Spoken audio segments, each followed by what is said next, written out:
Hello, everyone. It's been another week. It seems like quite a few of us are in a bit low energy as we've been kind of trying to figure out stuff for today's session. But some of us are low. It's okay. Some of us will. Good news is that it should be kind of more of a chill session. Hopefully, we'll see how it goes for Lucid. Nice. Anyways. But last time, basically you guys were traveling back from your adventures in your most recent dungeon delve. You had recovered the stone of ice from Jin, however you had lost the windstone.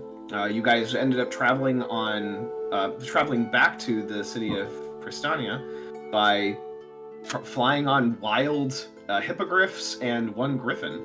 You guys eventually arrived back in the city. You got your deals in order, or all your different businesses in order for you guys to be able to all leave. And Alessandro officially joined your guys' crew to continue delving with you guys.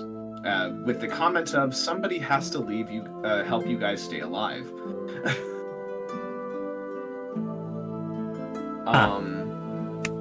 Yep, you guys ended up traveling, or you guys ended up finally getting onto the ship, and this is when you guys ended up actually figuring out a ship that you could travel on to get back to the mainland so that you could meet up back at Litfield, so you could finish up your duties here with the dungeon and make sure that you were properly paid for the service. And also to report back. Lucid ended up getting a note in his dreams saying that there's going to be some reports of what had occurred from Zena, and that had kind of put him into a panic. Noche was definitely in a bit of a daze. You guys were trying to kind of help, just kind of give him some space and give him opportunities to kind of talk things through if you wanted, about the events of grabbing the ice stone and what he had seen or experienced from it. Eventually, after using the tea to prevent him from dreaming, so he wouldn't have to deal with it right away and whatnot, there was discussions with Alessandro to go ahead and cast Identify so that he could go into the stone with him. They ended up finding Daya. There were confessions of Daya feeling like he had failed in his duties. Seems like he has gone through the ringer of different emotions, just kind of being down on himself. Noche gave a rousing speech of basically pride in him and how much he cared about him as well. And this led to Noche also eventually giving a confession of love as well. However, it was cut short before Daya could even respond, because poor Alessandro was slowly freezing to death as he was trying to maintain the connection, having an adverse effect of the actual stone affecting him. But otherwise, that is where we left off. Any questions?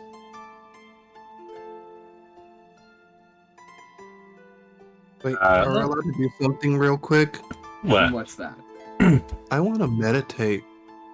You're gonna meditate? I want to meditate. The reason I want to meditate is because... So, I know that because Lucid touched the gem thing, he kind of feels the wind presence thing from his hands. So you kind of want to try to dive into that shit. I know it's not going to be anything big or anything, but at least try to... See if you can sense it, kind of way. Yeah, get the feeling of it. Yeah. Okay. So I will go ahead and I will do that here shortly then, because I was just about to ask and give you guys some updates for the current situation otherwise. But any questions from last session you guys have? Oh.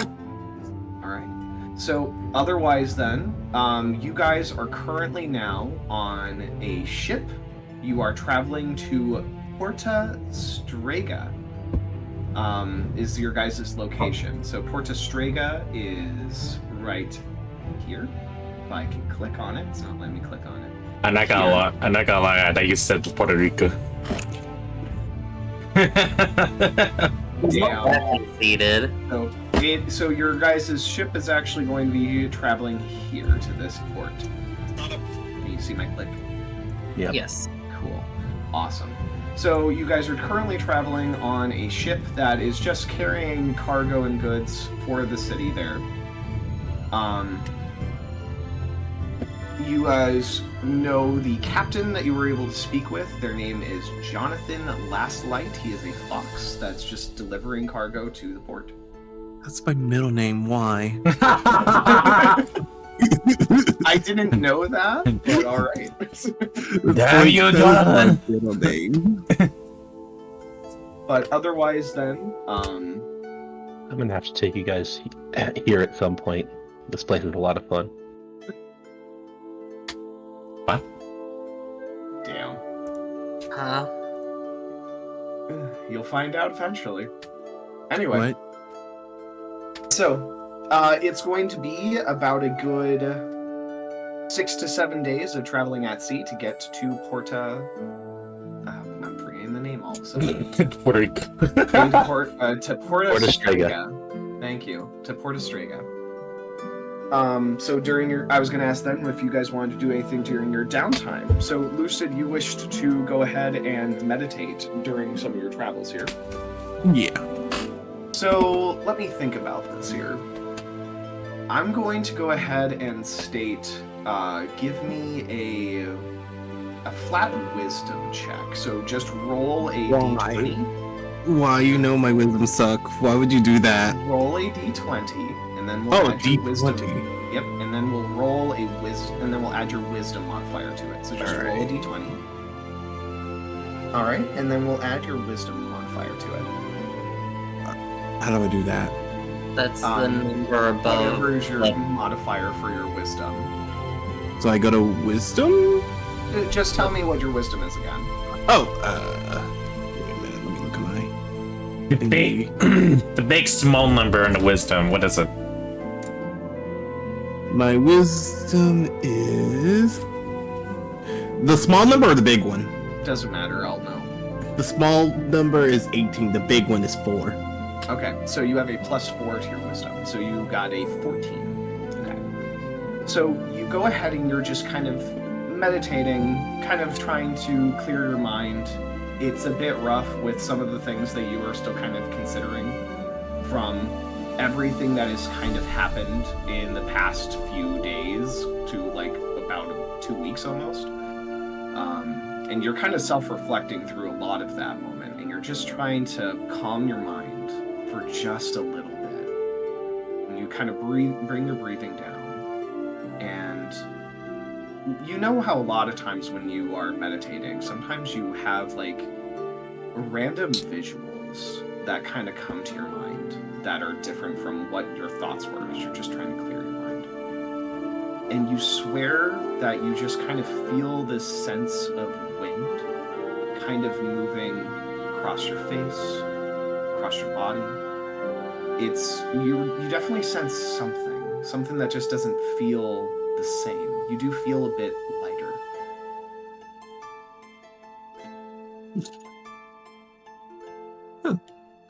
I like this.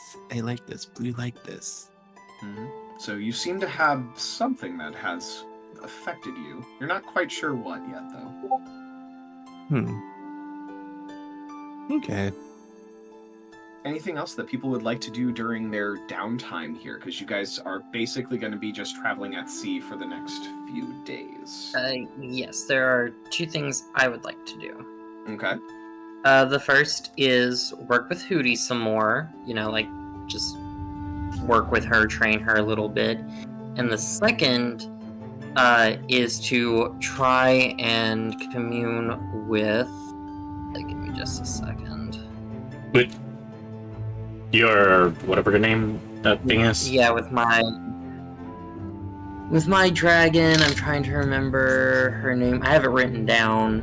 Aranath. There you go. All right. So let's start off first with the training of your owl bear cub. God, I'm gonna regret this eventually. All right. So, give me like, how are you doing the training? Are you using food again or no? I'm not using food this time. Okay, so this is just going to be a straight animal handling check, no advantage. A dirty 20. Don't forget that you're a cleric. You're reminding him that he could have guidance himself? Yes. Okay. Every time Eric calls for an ability check, cast guidance. Every time. Stop reminding him that he's a cleric. Hey, look, Stop I'm it! low on bodily fluids, okay? Well, I'm trying to replenish them with water, and it's a slow process. I Give me mean, time. I will catch up. you could just invite someone over and they can help you. Damn.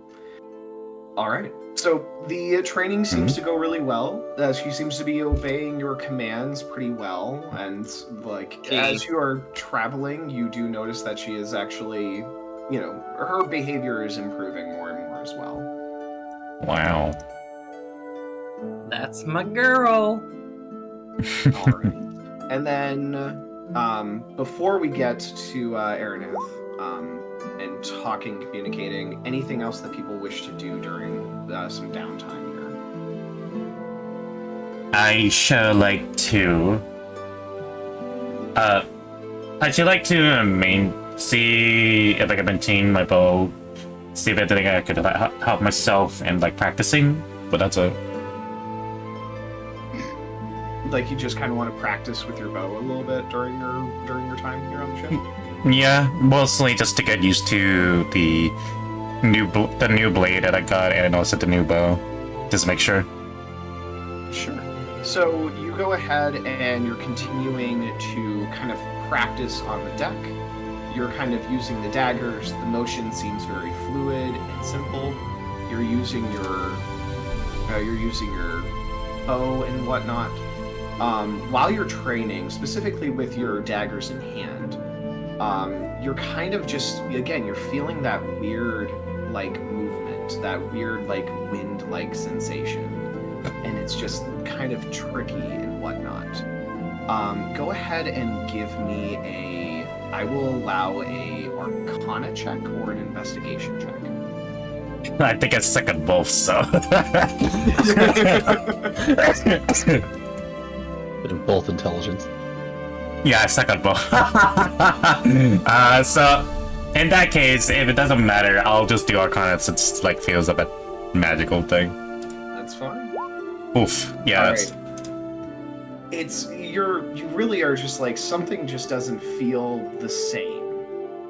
You just aren't really feeling the same like sense of like it's almost like magic has like just things just don't feel right, but you just can't quite put your finger on it. I can't put my wand to. Yes, but thank you. you do have a interesting training session where you're kind of just reminded just something feels a little bit different about you, but you still haven't quite figured it out. Do I get a new ability or something? We'll get to it when eventually it comes up. Alright. But otherwise, anything else? Yes or no? No, Jay says. Well, Oh. No, Jerry would probably just be a lot calmer than who he was before. Pretty much staring at the quiet. He just went through a whole episode. Like it's gonna be a minute. well, the good news is, now that you've been in there on purpose, you can probably send yourself back in there, just like Jasper does. Oh, really? I thought I needed assistance every single time. You shouldn't. Give a investigation check if you wish, Jasper or Noche, or both of you. I'm gonna cast guidance. I have to remind him he's a cleric. Right? Investigation, right? Investigation, yes. And that's 1d4 on top of that. 1d4 on top of that, yes. Okay. One. So 18. Alright, so Noche, yes, you're kind of just like, you don't really know how these stones fully work yet, so it's not surprising that you're kind of confused on like how this all works, because you've not really fully experienced a lot from them. Here, pork it. You were pulled into the water stone like once, but you really don't understand like why or how that occurred, so it's not surprising that he's still kind of confused on it. However, Jasper, you constantly remember, like, it was almost every single night you were being pulled into these nightmares of him trying to talk to you all the time, but you couldn't speak Draconic. And it was only through the blessing of your actual goddess that you were actually able to eventually speak Draconic, as well as get a blessing from him, the dragon itself, that you could speak Draconic. Yup. And that's why your eyes are all, Draconic-like now. Oh, both of them are like that now? Yes, so both your eyes actually have, like, a bit of scales around them. You have more of, like, eyes that have more of, like, a serpent, like, kind of pupil now because of the whole Draconic blessing that you were given. So your eyes look very similar to Noche's eyes and how they are designed. But you also have like little bits of scales in your fur around your eyes. Okay, cool. Because it was just the one. Yep, now it's 2. You're slowly turning into a dragonborn. Hey, what's more intimidating than a giant deer man that's becoming a dragon? But yeah, so you go ahead and kind of explain that all to Noche, that usually when you're sleeping seems to be like the easiest way to communicate with them. But you've never purposely tried to talk to him before. You've just kind of always been pulled into a conversation with him. Yeah. But now I'm trying, because I got information to relay.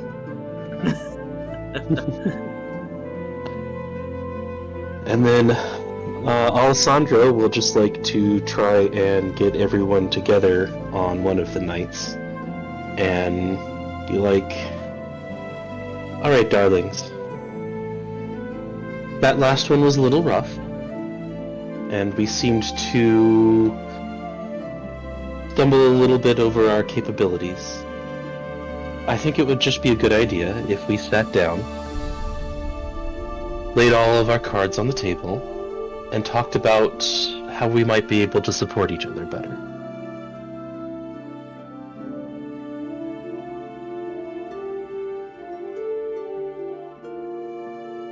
So, Alessandro gets you guys to kind of gather around at one point at night and is kind of asking you guys to kind of explain more on like what your capabilities are. What kind of special items do you have? There you go.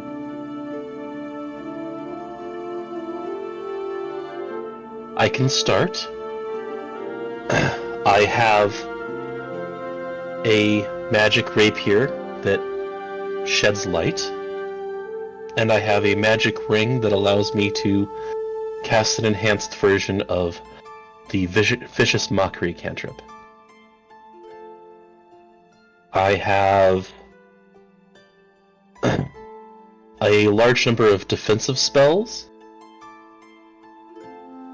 I have a few attack spells. I have the ability to detect and identify magic. And I can curse. Magically. Okay, I was about to say, we can all swear.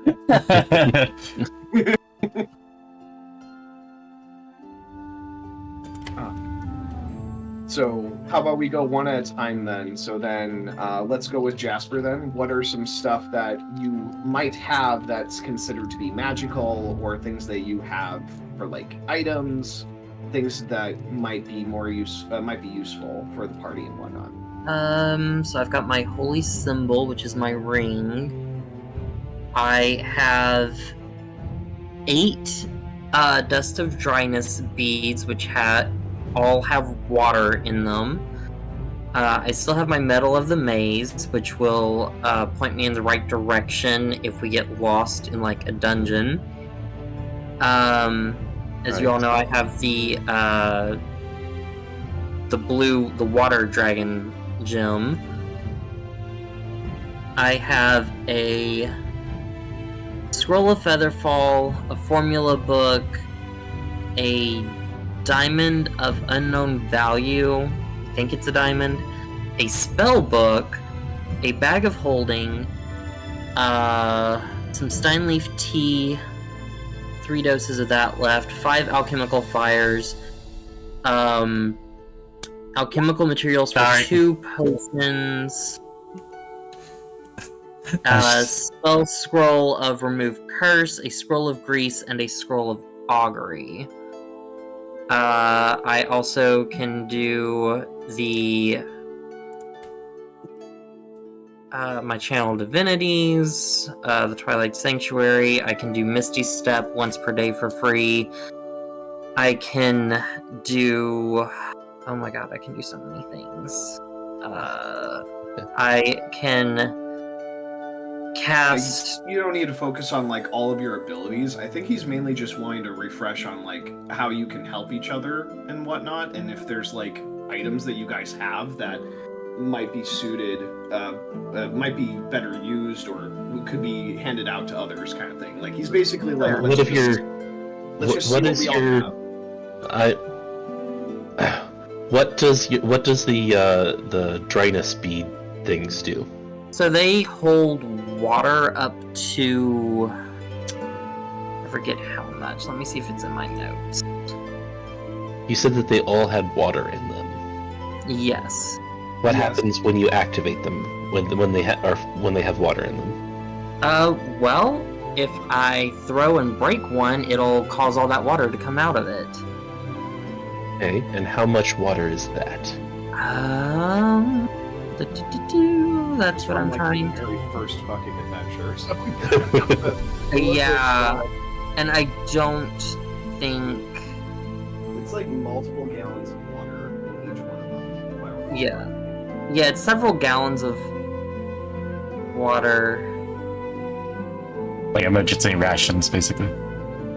It's salt water, though, because he found them in a saltwater cave when you guys were diving underwater, and you were like, oh, instead of having a water-breathing potion, grappling hook.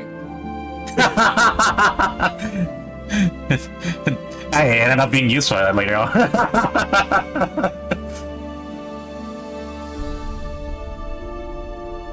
The formula book is really useful, though, because it has formulas for how to make potions of Featherfall, Alchemy Fire, Heroism, and Invisibility, and my spell book has the spells for Burning Hands, Alarm, Chromatic Orb, Charm Person, Find Familiar, Knock, and Locate Object.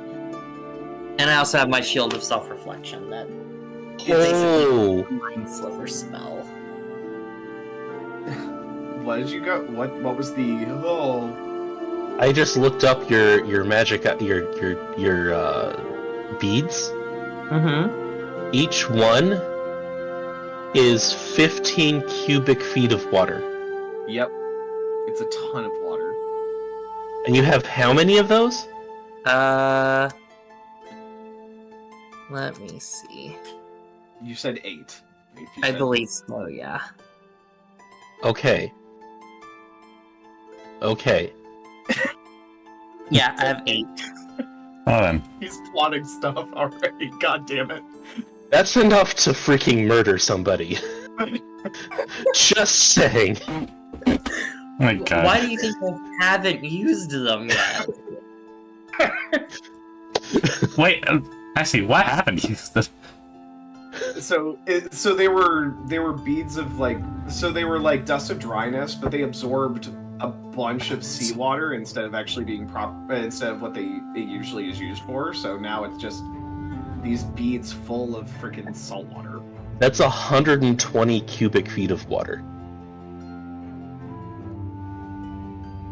In what could be a little pouch. Basically, yeah. You can do so much with that. Okay. And you said you had.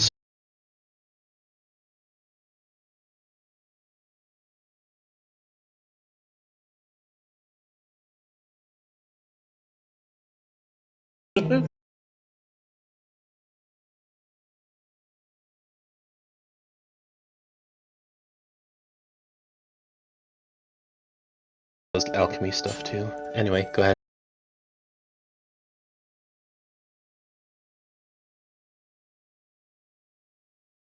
It does the ink sac. Yeah. So, and Pull it out, and it's like very dried out. By the way. Yeah. I guess Well, that I could have toss it. sold well. That could have sold well fresh. Pull it out, and it's like very. Yeah, I don't think I had an opportunity to sell this. Good God. Yeah. We also have that bullet plate stored in the cart. Yeah. I also have this. I still have this emerald amulet too. Emerald. Excuse me.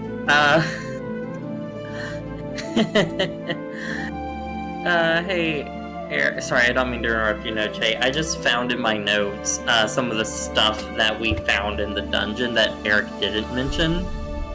Oh God. I think it was 3 gemstones of unknown value, 1 red, 1 blue, and 1 green, and then a magic wand of abjuration. Oh God, that's right. I did give you a wand. Yep. Oh. I also have 300 gold and 75 silver written down here, but I think that was just for that one chest that we did. Yeah. Yeah. This is part of the reason why he's asking this, is to kind of try to figure out like what exactly you guys have, but also to like clarify and see what we actually have for. Yeah. items. Or if there's, and I'm not, unlike what Eric is saying, I'm not just talking about magic items. I do want us to try and figure out how we can support each other better. Okay. So, like if you have any kind of special ability that you think would be important to mention that we might be able to work around, do teamwork around it. Go ahead and pull that out and be like, hey, I got this cool thing, maybe we can build a strategy around it. But I do also want to know what all your special items are so that we can be like, oh, hey, we have that, let's plan something with it. Now, this isn't surprising hearing all of this stuff from Alessandro, because like he's only explored with you guys twice, but you guys have never really gotten to know like what he can do. He never got to ask like what you guys were able to do, so you've all been just kind of winging on how you can work together, and it seems like he's just trying to kind of create this whole like, let's do some team bonding and figure out what we can do to help each other. What can we do? Let's. Oh, you're experienced at repairing water vehicles. Yes. So, boats and aquatic wagons. Yes. Ours Wagons. is not amphibious though, so not much I can do. We'll have to work on making it amphibious. So that you can repair it. I mean, technically, if you guys turn it into an aquatic vehicle that also is on land, it still technically counts, so yeah. So, Continue, Noche, please. Trying to think. so I know you have your throwing shield. Yeah, and my long sword. Any other like magic items or like special chemical items, weird stuff? Holy symbol. The holy symbol is a weird item. Okay, to be fair, most of our shit's in the bag of holding, so. Also, to be your holy symbol, is it from a god of Beast World or is it from the ancestral homeland? Ancestral home. So it's not a holy symbol we're actually familiar with. Oh well, Nope, it would not be. yeah. Fun fact. Who's that holy symbol of? Who's that Say it again, I'm Pokemon? sorry. Oh my Who's god. that holy symbol of? What god is it for, or gods? Does it represent a pantheon, a specific god from that world? Oh god, I have to look up my notes. Fair enough. I'm gonna be honest, I don't think Rhythm's ever told me this. I know we talked about it actually, I think. Hold on, I have to. I think we I have talked to. about it, but it's been forever. Mhm. Hold on. Give me 2 seconds. Because I wasn't ready for a question like that. He's like, I'm too tired for this shit. Like, goddamn.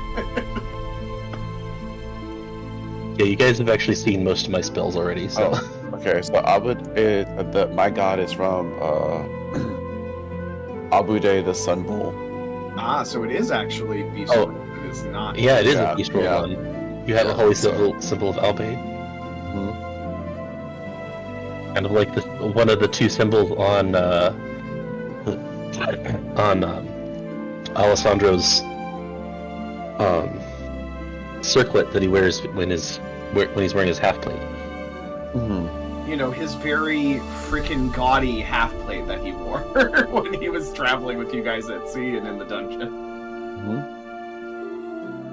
I like to think like that print would be on my back, if anything. I'm not gonna lie, when you said that guy's name, I thought you were gonna say like Bugatti because it sounds so fucking familiar.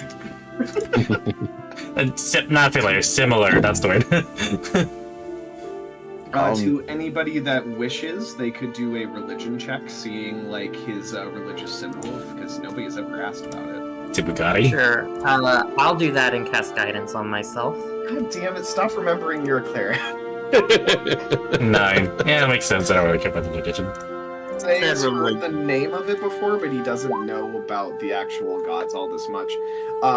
Jasper, you actually are pretty well known, well versed about this god in general, because it's actually somewhat closely related to your god. Yep, which is very funny because I rolled really badly on my religion checks when it came to the stuff about my god. Well, you're just really into the fact that like these two are kind of like you know, lovers in a sense. What? What can I say? Jasper loves a good romance. Right. So when it comes down to it, for this god in particular, and I'll go through a quick summary of this god. One, it's kind of surprising that he actually would worship this god, for the sense of like, or not really worship, but that he has the symbol for this god, just because again, kobold. Abade is the god of the sun, passion, art, and slaughter. Huh. So basically, this god is basically their true teachings are about following one's passions in life. It's not about like violence in sense. It's more so like these are just aspects of them. So think of it that he follows like a god of passion, or he kind of like follows their mantras of like following your passions in whatever way that you really want. Now, Jasper, you know that some people will worship it in like a sense of like, you know, murderers and deviants will actually use this as like an excuse. But really it's about, you know, again, you have a surge of extreme moments of passion. So this could be like passion of violence, of art, of sex, of self-expressions. There's all these different ones that it actually follows. So it's not an evil god, it's just a god of passion. Yep.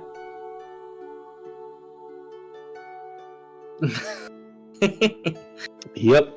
And Yep. it's along with your goddess because she has a passion for justice. Yep. That's why me and Noche get along so well. Yeah. Noche seems to follow around like the aspect of like the passion of like, you know, following your own like what you want to do kind of aspect, wanting to always be better, always wanting to prove oneself. So that seems to be like his passion. That and soup. Soup. He's very passionate about soup. Yep. Soup is life. Soup is love. Soup. I blame myself for that one. You did actually say, like, I will, like, oh yeah, you can join us and I'll make sure to give you soup anytime you want. He's just like, deal. This was like what you said when you first met him. Yep. Just immediate. Zero hesitation. But yeah, it seems like you've gone through all of, like, your more magical stuff, unless you have anything else. No, not really. I like everything else is more like channel, like healing divinity, and like sensing the dead or like malice. And of course, my one unique one that I don't use often is clumsy confidence. You use that all of the time. Really? Yes, I guess, it's a part of all of your skill checks. It's already added in. Ah, okay. I've never applied So it. if you don't have, so like you get a +2 bonus to all your skill checks that you don't have proficiency in because you have a -1 intelligence. Oh. Oh. Well, This is a feature of all kobolds. You have like a weird knack for a lot of things. You can't explain it, but you have a weird knack. Yeah, I'm just good at it, I guess. I don't know how I'll do it though. I mean, there's also the ability that you used in the dungeon to get Daya back.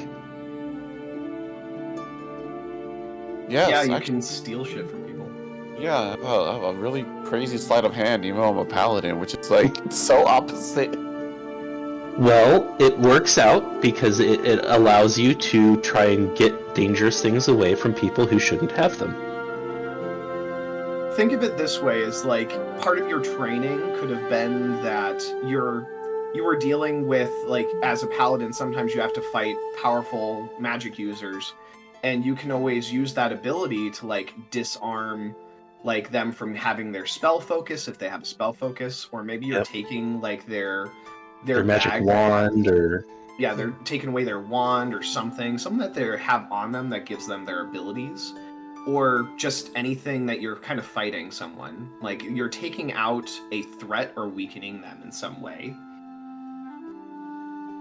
Okay, that's a nicer way to think about it. Yeah, Yeah, you don't have to think of it like I'm a rogue and I'm stealing shit from people. No, think of it like you're disarming them. which is what you did. I did. and you froze to a popsicle. You became a kobold, and then you went on a murderous rampage. Anyway, that's it for me. Who's next? All right, Say, we'll go back to you now. Do you have any kind of magical items or things that you want to state that you're really good at? I think I'm the last one actually. Haven't said mine. For me, well, in that dungeon alone, I got the dagger, the magical dagger, and the magical bow. So you guys already know that. Mm-hmm. I can do. Don't you have magical daggers? What? Aren't both your daggers magical? No, I have one.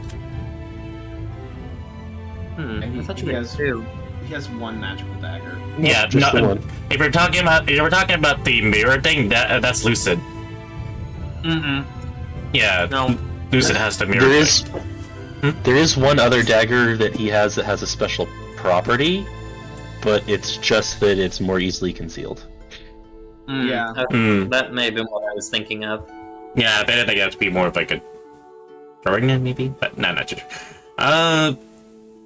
Yeah, you guys already know I have a magical dagger and a magical bow that acts like the bow being like a shotgun if I get close. Well, I'm trying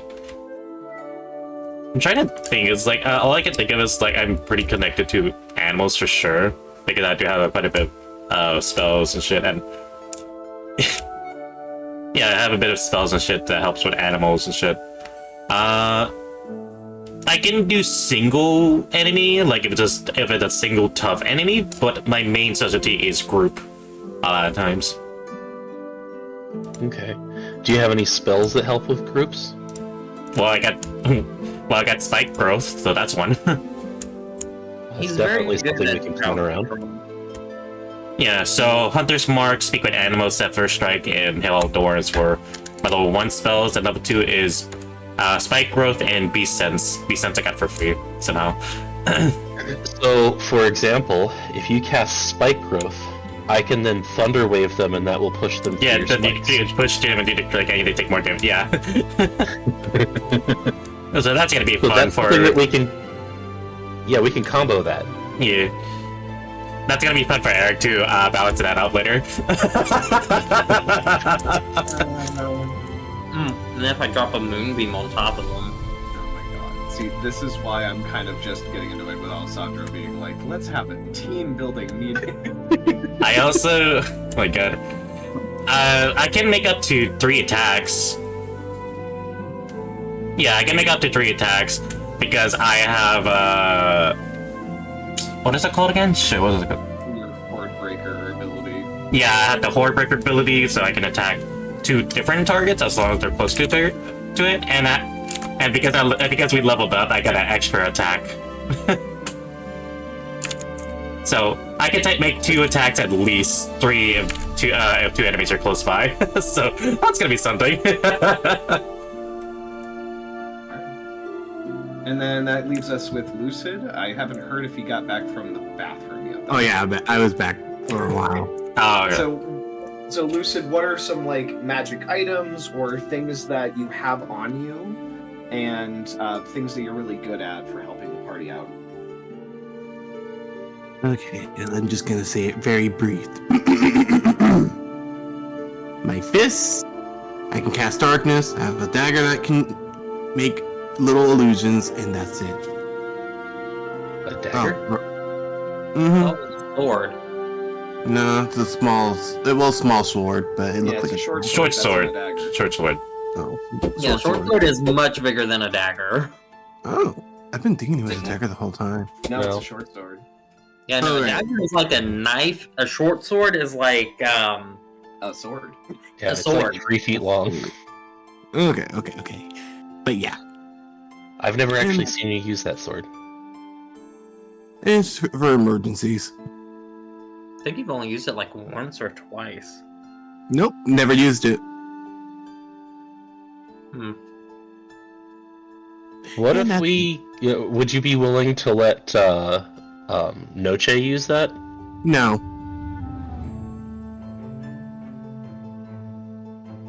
Okay. So I'm gonna clarify some things here for you, Lucid. You have your magic fist wraps as well. Oh, that's what I meant by fist. Magic Yeah, so- fists. Yeah, so you do have your magic fist wraps. So from what you've heard from everyone talking, the only person that doesn't have a magic like melee weapon right now that uses melee weapons is Noche. Okay, I'm not giving up my sword. But you never use it. And I may want to. I don't want to give it up. Well, I earned that shit. that's incredibly selfish of you. I earned it. I mean, technically, we Oh. all earned it. Yeah, but the thing. Did you not work together? We technically did, yeah. That's Yeah. why we were able to get to where you're at. So, why would you not be willing to let one of your companions utilize it if you're not using it? Good. Fine. Just let go of the dagger and just get ready to walk. Oh. Thank you. Mm-hmm. Legend of Zelda music. Do do do do. Just no changes all of a sudden, like jumps up, spins, puts his hand in the air. I should put that in my inventory, shouldn't I? Or Yes. should I leave it to you? Yeah, so Now, Noche, I'm going to give you an opportunity here to do an investigation check if you wish. Sure. I cast guidance. That's a joke, by the way. 6. You're just thinking like, ooh, shiny sword. That's fine. So, as a reminder, it's a +1 short sword, and then it'll also allow you to have 3 charges in it. That allows you to create an illusionary copy of yourself that works like mirror image. So we'll explain that more later when it comes up. If you spend all 3 charges, you get a full casting of mirror image, but you can do like weaker versions if you wish. It'll Okay. just make you even harder to hit since you've kind of clarified yourself throughout all the combats as being like a tank and trying to like take damage and like keep people from getting attacked because you use your shield a lot to block Yeah, people's and I'm attacks. short. And you're short.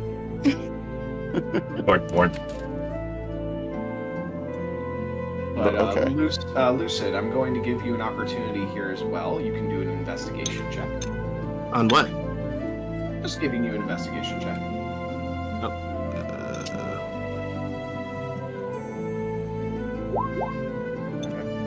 You're a bit down about the idea of kind of not having that sword. You know, you're like, you know, hey, it's this sword. I've gotten it. And you're kind of like, well, I do have these magic fist wraps. Well, it's more along the lines that he's down because that Flint was able to fix that for him. So literally the fact that he's giving it up, that's like literally giving up the little remainder thing that he had to remind him of Flint. So it wasn't that he fixed it, it's that he first identified it for you. It was like part of your guys' deal kind of thing. Yeah, and we kind of bonded over that. So that's why he wanted to keep it. Gotcha. Definitely Well, good thing for us to know. I believe you all found some magic items in those chests in that last dungeon.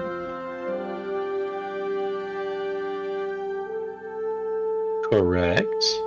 Yeah. Perhaps I can identify those for you.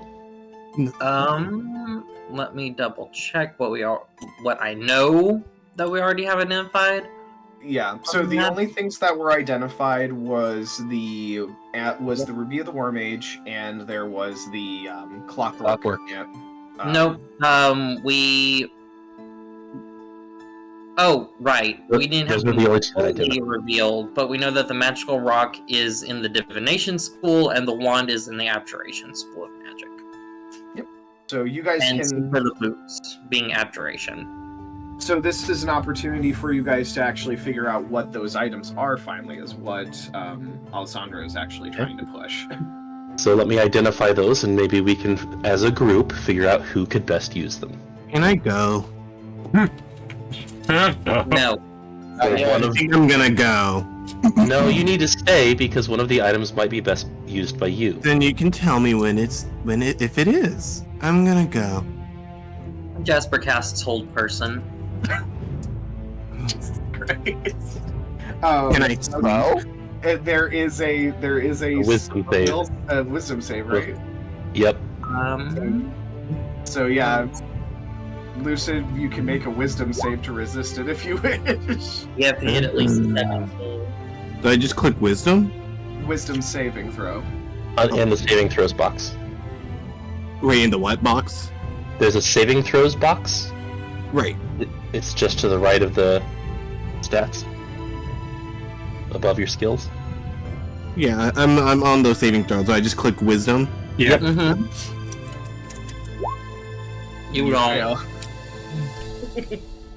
All of a sudden, you try to leave the room where you guys are kind of talking things out, and you're just unable to move. You are completely paralyzed. Okay. It only lasts for a minute, though, so... Okay. Jasper pulls out the items and puts them in front of Alessandro. So, Alessandro, you're just gonna ritual cast that shit? Or are you using a spell slot? I'll just burn the spell slots. Okay. Just so it's, like, right away. Gotcha. Okay. So for the items in particular, I'm gonna go through each one at a time. So we have the boots. The boots themselves are I don't have a name for them that's going to better fit this world. So I'm just going to tell you they are boots of elven kind. And I will give you guys that here. So these are the boots that you identified earlier having abjuration-like magic to them. Mm-hmm. They do the following. So if you wear these boots, you have advantage on dexterity stealth checks that rely on moving silently. There you go. Those are perfect for Lucid. Or no, thank you. Hey, either one. I do have pretty high dexterity. Yep, so whoever you guys know tends to be like very stealthy, needing to kind of get into places for people a lot, these would probably be the best ones. You know, like our scout. I happily decline. Okay. You can have a backup, so I don't know. The amulet then was actually I believe originally one of the amulets was that clockwork amulet, but then the other amulet I have to pull up.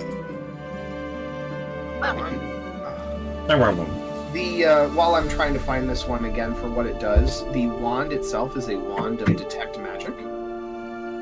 Huh. So it allows you to cast detect magic without the need of using spell slot.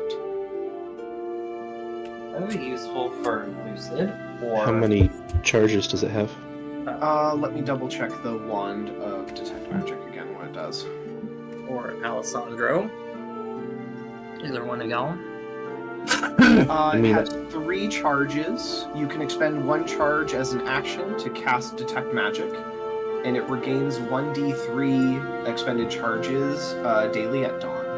So I'll put that in the chat.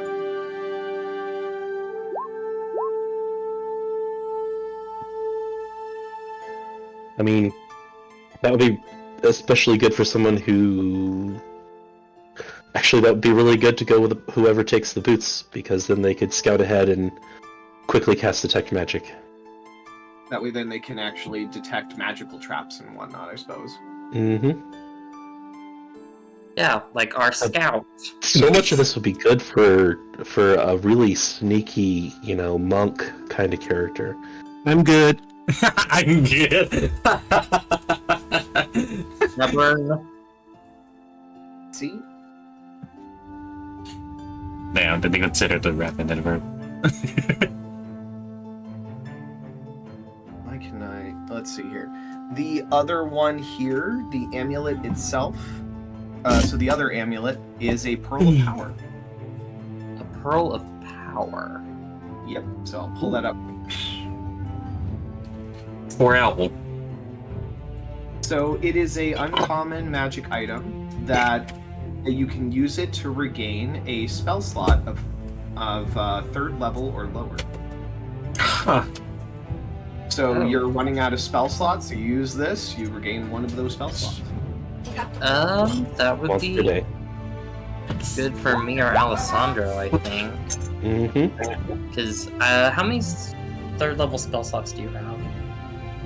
Same as you. None. Oh, you have none? Oh. I have none at the moment. What? So you can use it. If I need to borrow it at some point, I'll just ask you.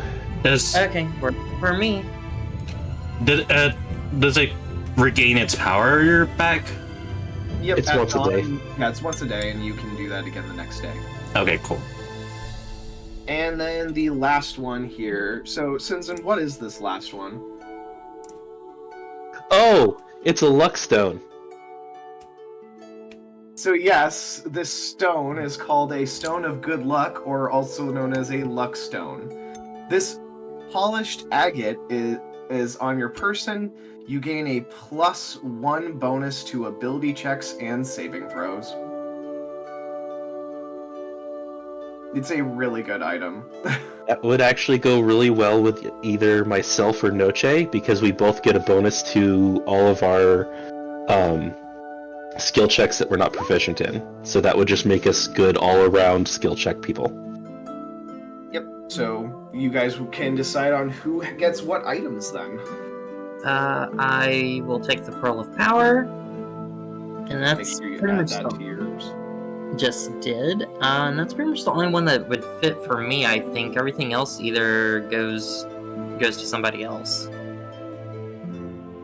Do you want Alessandro? The stone, good luck.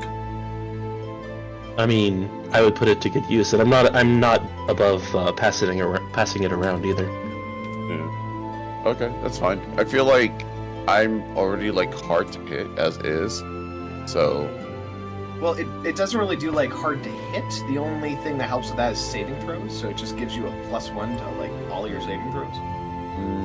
Everything else is to boost your ability skill checks. So like, you know, all of a sudden, oh, you get a +1 to all of your skill checks on top of what you already can do. okay. Yeah. So it's really good for just giving yourself a minor little buff. Okay. What do you guys think? Should Noche take it or should I? I think Noche should take it. Mostly because you got the Gem of the War Mage. If you're So cool with this, that, so this would give Noche something out of the dungeon as well. okay. Guess I'll write that down real quick. What's the name of it? So I make sure I don't misspell it. Stone is good. Stone of Good Luck. Right there. And since Lucid is declining the boots and the wand, perhaps Say should take those. Yeah, I guess that would be the next best person. Damn, I wasn't even considered the best person. I'm joking. He's a little sneakier than you, but not by much. You know, with the whole invisibility and darkness and all of that kind of stuff. Yeah. Plus, you're a ranger, so like you're pretty good at like scouting and tracking and stuff like that. So true is that Lucid is able to already give himself advantage on stealth checks by turning invisible. Yeah. This actually just gives someone else the ability to stealth check with advantage. Yeah. Sure. Why not?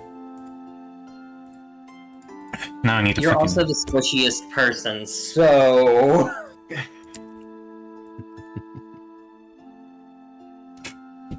This is where all of a sudden, like, I feel like Jasper is hinting you need to buy some better armor. By the way, Eric, if you don't know how to, like, say, for, like, Beast World, for the boots thing, you could do, like, boots of catfolk or something like that.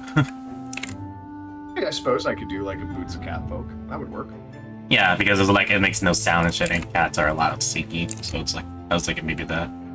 That's just giving me the image, though, that these boots literally look like they... It's just a paw. Like, Yeah, like cat you have feet. cat feet now instead of rabbit feet. They're Where like fuzzy slippers. thank God. Okay, where do I fucking put the properties? So you can put that in your character sheet for like your treasures and whatnot. So if you go to like bio, go to treasures, you could put that in your character sheet. Yep. Bio treasure. There it is. Easy. All right. So we'll say that with all that, then you guys still have to decide on who gets the wand of detect magic. Is that also going to say? I figure Say would be the next best person to have it, since Yeah, it 'cause- kind of goes with the boots. Yeah, Jasper and I can ritual cast it as long as Jasper's prepared it, so... No. So say you also have a wand of detect magic. Yeah, better. Hey, now you can see if things are magical 3 times a day.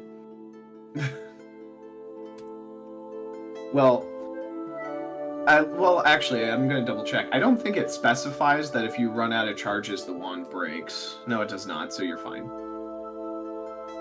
There are items that they're like, if there's no charges left, it's just destroyed. Yeah, those are usually the 10 charge Yeah. ones. All right. So, you guys go ahead, you delegate out your different magical items to each other, and then you guys continue off with your day. So, we'll say that a couple of days have passed now. So, I'm just going to move you guys 1, 2. All right. I'm going to go ahead and then roll on a randomness thing here, unless somebody wants to do something else for during your guys' downtime. If I want to roll. What about my communing with Aranath? Sorry, I forgot about that. So during one of your nights, you go ahead and you just kind of hold on to the stone. You're trying to think back on like, all right, he always contacted me through sleep. Maybe I can do the same. Go ahead and give me an Arcana check. Okay, I'm also going to cast guidance on myself. Of course. And Eric, you're probably going to want to go into Noche's character sheet and add global modifiers for his saves and skills, and increase his initiative modifier by 1 on his God, the settings Stone of Good page. Luck does actually increase his initiative too. Uh-huh. His ability check. God damn it. God damn it. Oh well. Okay. Well, you mean our melee character gets to go faster so he can charge in? Melee? Alright. I mean, he's, boy. I mean, he's also the slowest out of a bunch of us, so honestly, it's a fair play. Alright, so No, he's not the slowest. No, he actually has a really good dex. Wait, which one are you guys I am actually the slowest. No, I know. I thought we were talking about you. Sorry, my bad. That was wrong first. Alright. So otherwise then, Jasper, even though like you don't feel like a strong connection right away, like you're just trying to sleep and you're not feeling a connection, you're like, I'm probably not doing this right. I rolled a percentile dice and I got a 96%, so he does show up. So you go ahead and you find yourself falling asleep and you find yourself waking up at the surface of a bunch of water. You're just kind of floating on your back in some water. And you are definitely inside the stone. I will call out Aranath's name. So you go ahead and you're kind of calling out his name and you're kind of treading water at this point. And weirdly enough, it's that like weird creepy moment of like you don't see anything. Like the water's just so dark, you're not seeing anything, There's something coming up out of the water. And you just see his large presence, his head kind of pokes out of the water eventually. And you just kind of see his face fairly close to yours now. It's rare that you've actually gotten to see him this close. Hi there. Wasn't expecting to be quite that close. I back up just a little bit. So I've got news. We were able to recover one of the gemstones, but the people that were there kind of made off with the other one that was there, and we barely escaped with our lives. We barely got the one that we did get. You wouldn't happen to know a dragon by the name of Daya, would you? So there's kind of like a grumble at hearing that you had lost one of the stones, but that you at least got one. Kind of like his expression changed a little bit, kind of more positive appearance. But then you end up saying Daya, and his his expression kind of suddenly changes. Daya, yes, Daya was is but fairly well known, but a young dragon trying to make a name for himself. Why? Well, apparently he's the dragon in the ice stone that we got back from the bad guys. So his expression of like kind of confusion of you asking him about Daya turns to just like immediate just like surprise and a bit of concern.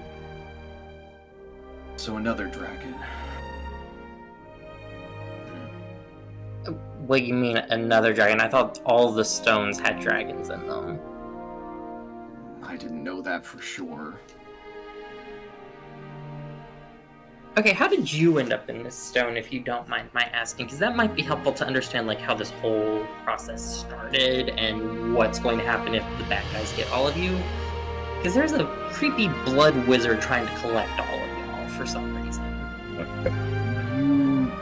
You say blood wizard, and that seems to like trigger something. Because last time you asked him, he didn't remember anything of how he got into this event, like how he was put into this situation. But you mentioned blood wizard, and it's like he actually like you just kind of see his head just kind of like duck under the water for a bit again, and it's very sudden, and you kind of feel yourself treading in the water a little bit more because his large body moving through the water is enough to slosh you around some more. But again, ever since you've kind of like made a connection with him, the waters have been a lot calmer. This moment, not so much, just because of his frantic movement for a bit. And he rises up from the water. Again. Face not as close this time, because you had mentioned, it seems, personal space. A little bit. He is much bigger than me. And a fucking dragon. I mean, Remembering... don't see anything wrong with that. Shut up. remembering... Horny bard. Yeah. I remembered more of what happened. Like, he seems to, like, it's almost like he's getting bits and pieces, like he's trying to remember, and it's like it's not a full, clear remembering of things. And he's, like, muttering things about strange symbols of a long-dead god, being written in blood. He remembers, he also remembers an attack on the ancestral home that he keeps muttering about as well. Okay. I can pass this information on to Noche and see if he knows any of this. Because he was close with Daya, so if you don't remember, maybe Daya does. Wait, Noche. He was never introduced to Noche. He just saw Kobold at one point. You've met him once. He was that kobold that was there with me when I picked up your stone the first time. Really awesome guy. Great friend of mine. Noche's ears are burning. They can't hear anything. This is in like a dreamlike state. Is like he seems a bit confused, and again he's just thinking about Daya. Is that Daya's squire? I believe that was their relationship.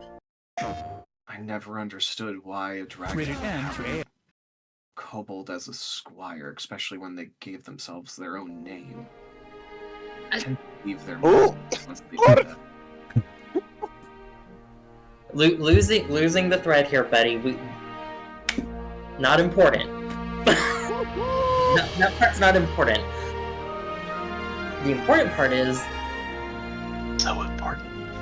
is Daya, and what you know and what he knows so that we can figure this out and maybe get y'all out of these gemstones someday and into regular dragon bodies.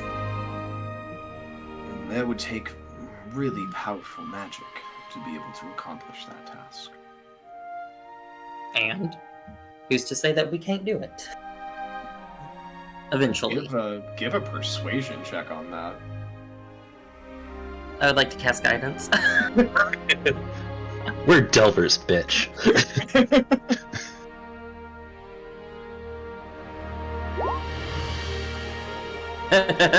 Natural one. What?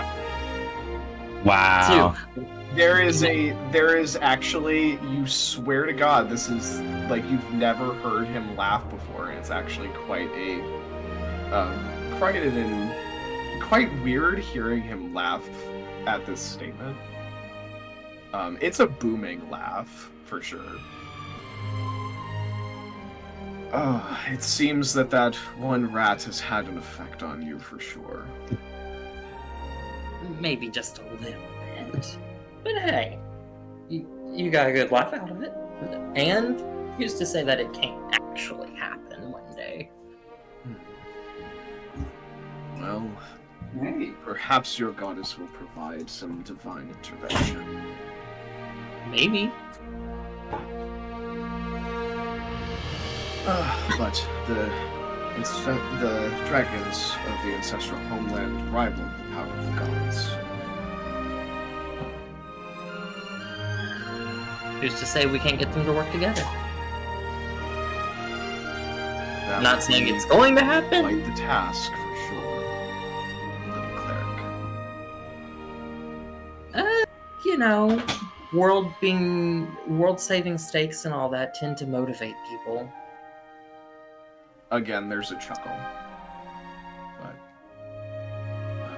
anything else you wished to give me updates on? I think those were the major things.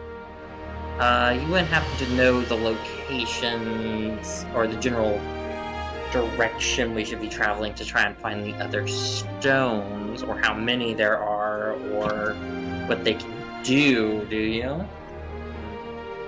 You see that he kind of just closes his eyes and focuses. I do not sense any of these other stones near.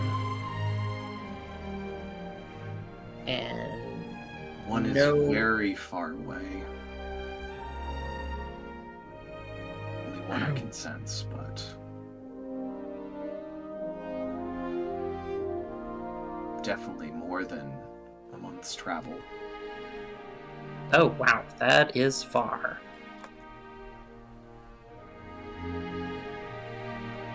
Okay, that's good to know. You wouldn't happen to have any more info on this blood wizard guy, would you? Like, I know it's a long shot, but maybe you remember something?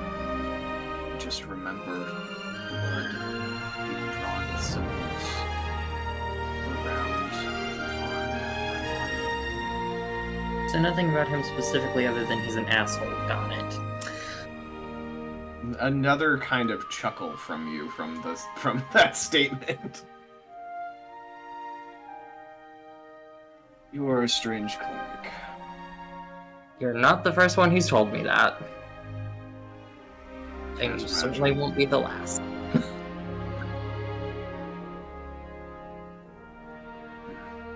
In the end, continue to gather them when you can. Gather more strength so that you don't die.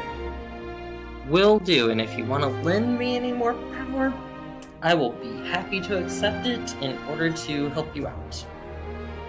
But only if you feel like it. We'll see. Okay, well, I think that's everything. You eventually do wake back up from your dreamlike state, and you have improved your social link with him. Hey. So I am actually using social, there's like little social side things that I'm doing on the side for everybody for like relationships and persona. whatnot. So yeah, So in other kind of words, persona-like thing. I was about to say, you've turned this I into love a Persona. So you can actually improve and develop your relationships with NPCs, including the dragons, which, by the way, you already did earlier when you were no longer deep in the frickin' water. Now you're at the surface of the water. Yeah, I kind of figured that. Also, it helps that we can actually talk to each other and understand each other now. Indeed. All right. But otherwise, then, you guys continue to travel for the next few days. I'm just going to do some more rolls here of the die to see if there's any random things that occur. Exactly 50%. That puts us at... Where are we in the map? On the map, you're about halfway to the port. You guys are... As you guys are kind of traveling, you're keeping watch. You don't spot any kind of enemies at sea. You do, however, hear stories about the port that you're going to be arriving at from the captain of your guys' vessel. So overall, there's a lot of talk of the men on the actual ship as you guys are getting closer to Porta Strega. And as you're kind of overhearing some of the discussions. Why do we have to be going to Porta Strega? Yeah, I heard that there's all these weird, ghosts and things connected to that place. Nah, you just gotta stay out of the woods, and you'll be fine. But witches constantly hang out in those woods, don't they? Maybe, possibly. Never actually heard anything about them, but... Yeah, you guys are just hearing some, stories about the actual forest. I'm immediately interested. To those that are curious, you may go ahead and roll a history check about witches. History. I will cast guidance on myself. Natural goddamn 20, Jasper. 28! Jesus Christ! Jasper knows everything about witches. He knows It actually everything makes and sense. all. Well, considering this place is literally called Port Strega, and that's Latin for witch, just saying. Noche, you actually know a few things too about witches. So, there is a ton of story about witches. Noche, you know that there is kind of a stigma against witches. Not all of them are bad. What they are known for is that they are people that use magic to speak with ghosts and speak with the netherworld. The netherworld is like another realm, basically, that's close to. It's like a kind of like a darker monotone, shadow of your world that you are currently in. And it's this is where a lot of dead people are, and just negative energy in general. Jasper, you know very detailed into this because, again, the aspects of the dead goes very against your god. You don't like the idea of undead. It's a bit muddled in your laws for witches in general, because a lot of witches will do things like they'll work on exorcisms. They will actually help the dead that are actually here move on to the netherworld, but they do it through a manner of connecting to the netherworld, which is against you. But as long as they're using their abilities for good, it's fine. But you also know stories of witches that have used their abilities to harm people by bringing entities from the netherworld to your world, and then causing it so that then hey, we can we'll bring it in, and they'll use it as scams to actually go, well, I'll go ahead and I'll exercise this entity for a fee and whatnot. So you know that there's stories of this. So witches, they're pretty common, but it is an art form. It is a magic that you don't really study, but you are definitely aware of. Jasper definitely doesn't like witches, and he won't be openly hostile toward them if they're, being good and like doing the good thing, but if they're actively being bad, he will try and crush them. Like, he does not like them. Well, damn. He only likes them slightly more, or dislikes them slightly less than his dislike of the undead. Which is not much. It's like a very fine line. But yeah, so all this talk of witches has got you guys a little bit on edge, but again, you kind of know a little bit of the history on them. So yeah, I go ahead and I'll roll one more time for at sea to see if anything else happens. No. Lucky bastards. Alright. So you guys continue traveling. I had a whole combat at sea possibly, but no. I kept rolling too low.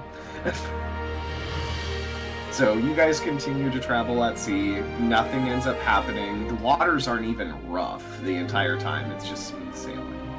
And you guys eventually arrive after about 7 days of travel. You guys get to the port. Throughout this whole time as well, once you get off the ship, you go ahead and you're kind of checking your map to make sure you know where they are likely to be going next for Litfield. And if they are currently on schedule, they're going to be actually just outside of Dungeon Town. So it's actually a good spot where you guys will be able to meet up with them. Oh, that's convenient. Yeah. If you guys wish, well, you already knew that they were likely going to be heading towards Dungeon Town here because it's a big money maker. That's the Delvers of Aaron, right? Well, the Dungeons of Aaron were going to be going on a different delve, but it is actually kind of more in this area. You guys end up leaving them right before you got to Otter Falls. But they were actually going away from them as well. You're not sure where they went fully. But if you're wondering Dungeon Town, you can give me a history check if you remember anything about Dungeon Town. I will cast guidance and do a history. Ensign, why'd you have to remind him and that he's Another nat 20. Okay, great. Jesus, what's up with the net 20s for history? 28. Again. Why the 28? I think it low-key makes sense though. Is like homeboy's like scholar brain. Damn. Can we also look around? Sure. So once you get to the port of Strega, I keep forgetting how to pronounce it there. Strega. So once you get to Port of Strega, you end up actually seeing that it is just a pretty common port. There is a lot of people that are traveling through, but what really stands out about Port Town is that if you were looking outside of the town itself, there is this massive maple trees. And you actually do see like the border of where like these maple trees are kind of popping up. Can we climb the maple tree? As reminders, those maple trees are the border to the woods that you were being told about while you were. Oh, never mind. Well, I would like however, to. You do however double check your map and you're realizing, oh, there's a road that goes through this woods. And that would be our fastest way to get there to Litfield. Oh, looks like we're going through the woods.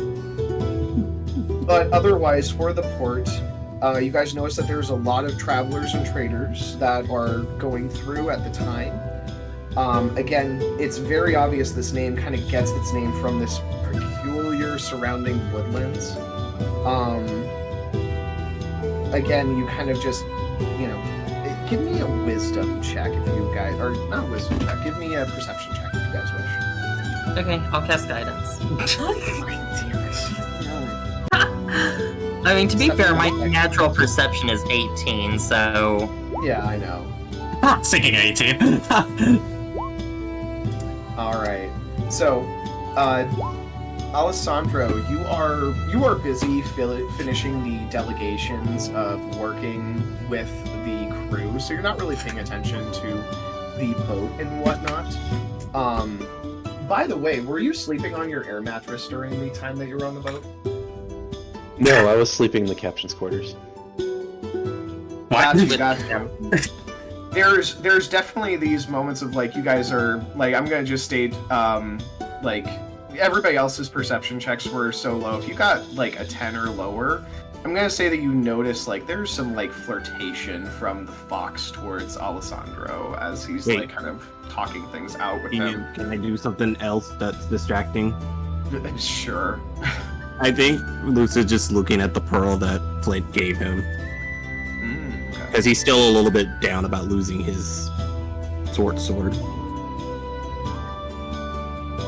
Okay. From there, I will say the only person that rolled high enough, say, as you are kind of like looking around, you're looking towards the woods because it's just very much so like this is, you know, it's the thing that catches your attention the most because like this isn't a very like big crazy city like you were just at in Pristana, but that forest just seems to like draw you in. And you swear to God, you see something like some sort of light floating through the tree line. Gonna go ahead. You're just gonna go into the woods. Yeah. You guys just see Say burst running towards the freaking Jasper. No, I don't. I only got a 5 perception. crew. So Lucid and Lucid as well as Alessandro see nothing. Jasper, you just see Say booking it. Noche, you see Say just booking it. I don't think I Noche even. immediately start pursuing him. Go for it. So you guys are just kind of pursuing Say. Noche, are you pursuing or no? Say that one more time. Are you pursuing Say as he just kind of left everybody and was running towards the woods? Yes, why not? Yes, why not? I guess Hootie's. So is Hootie out there with us, or is she is still in the caravan? I'd say that she's still inside the actual like wagon. Yeah, she's You guys are in the running wagon. on And, without the wagon. yeah, she's in the wagon in the process of being unloaded. Okay, yeah.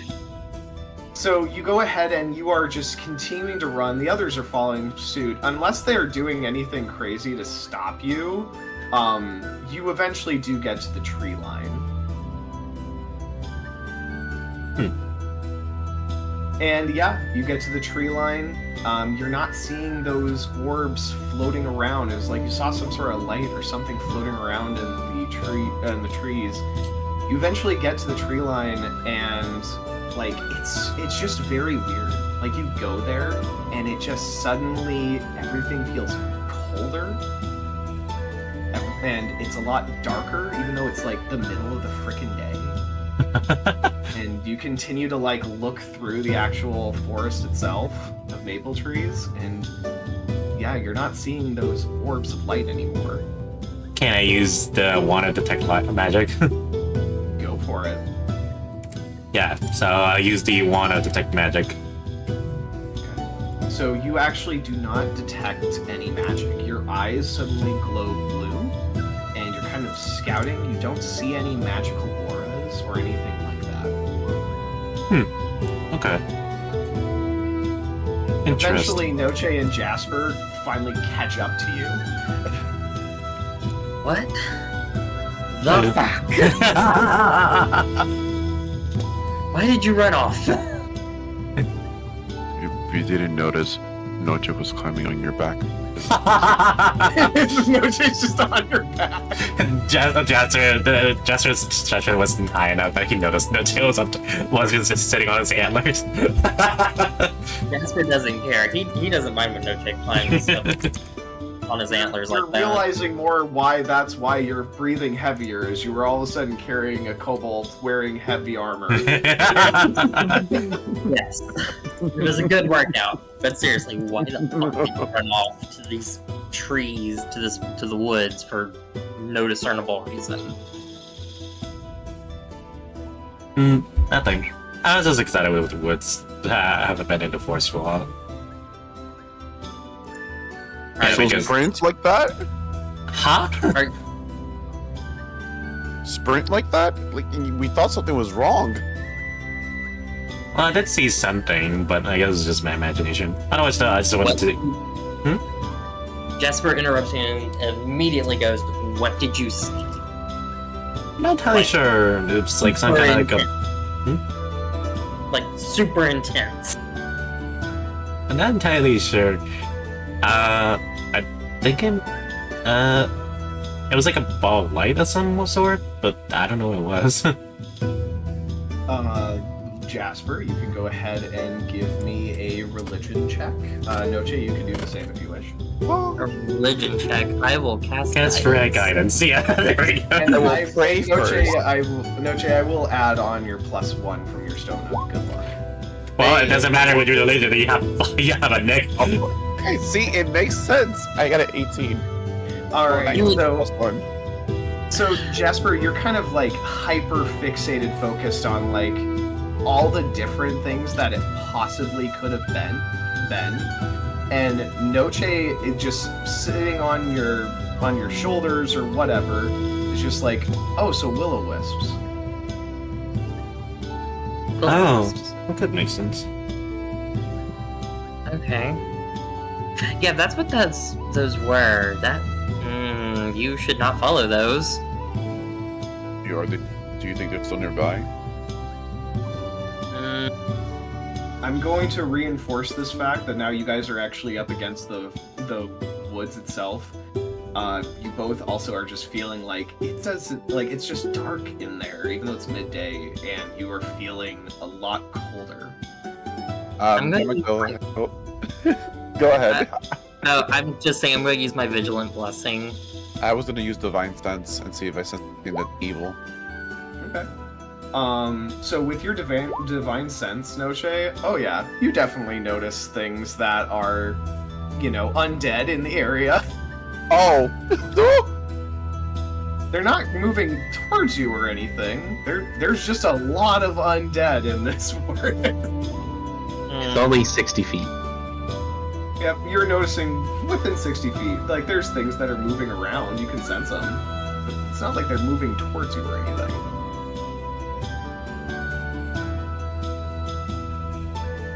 Safe now, but I don't think.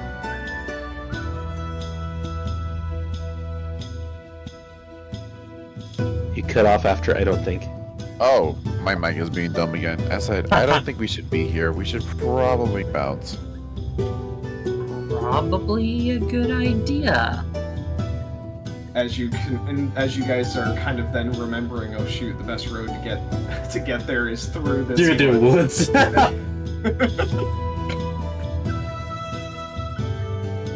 Oh. Wait. Would I use my divine sense to guide us out by avoiding when it feels nearby? Well, we didn't actually go into the woods. We're just at the tree line. Oh, okay. You guys are basically, like, at this point, like, you're kind of like, I'm assuming, dragging Say back to the cart. No, my woods. My words. It's my element. Yeah, literally. The element's full of the undead, and while I don't like the undead and I want to burn this whole fucking thing to the ground, I'm not going to do that because that would be bad. Bad karma, too. But Yep. you'll be haunted for a while. Yep. So literally, I just imagine, like, Alessandro, you eventually finish the deal and you're looking around. You don't see anyone except for Lucid. And eventually you're kind of seeing, like, just this big elk of a man just dragging a rabbit. With a kobold hanging out on top of him. Yep. And now he has to take care of the. and the raccoon is just staring at a pearl for some reason. Oh, this is going to be a lot of work. Alright. So, Walk are you darker. guys going to go through the woods, or are you going to go with a different option? Oh, we're going into the town first. Switch the settings again. Alright, so I actually don't have a map of the city itself, but the actual port itself, it's just a very basic village. There's not a ton of stuff here. Do you but not have a do picture of place it? that you can spend for the night? No, I don't have one for it. Oh. It's just a standard port town. But yeah, so otherwise, you guys can spend a night here. You can stay in your actual cart if you wish, or you can actually spend the night at the inn. Your choice. Can we do anything in between, or? Anything in particular you're wanting to do?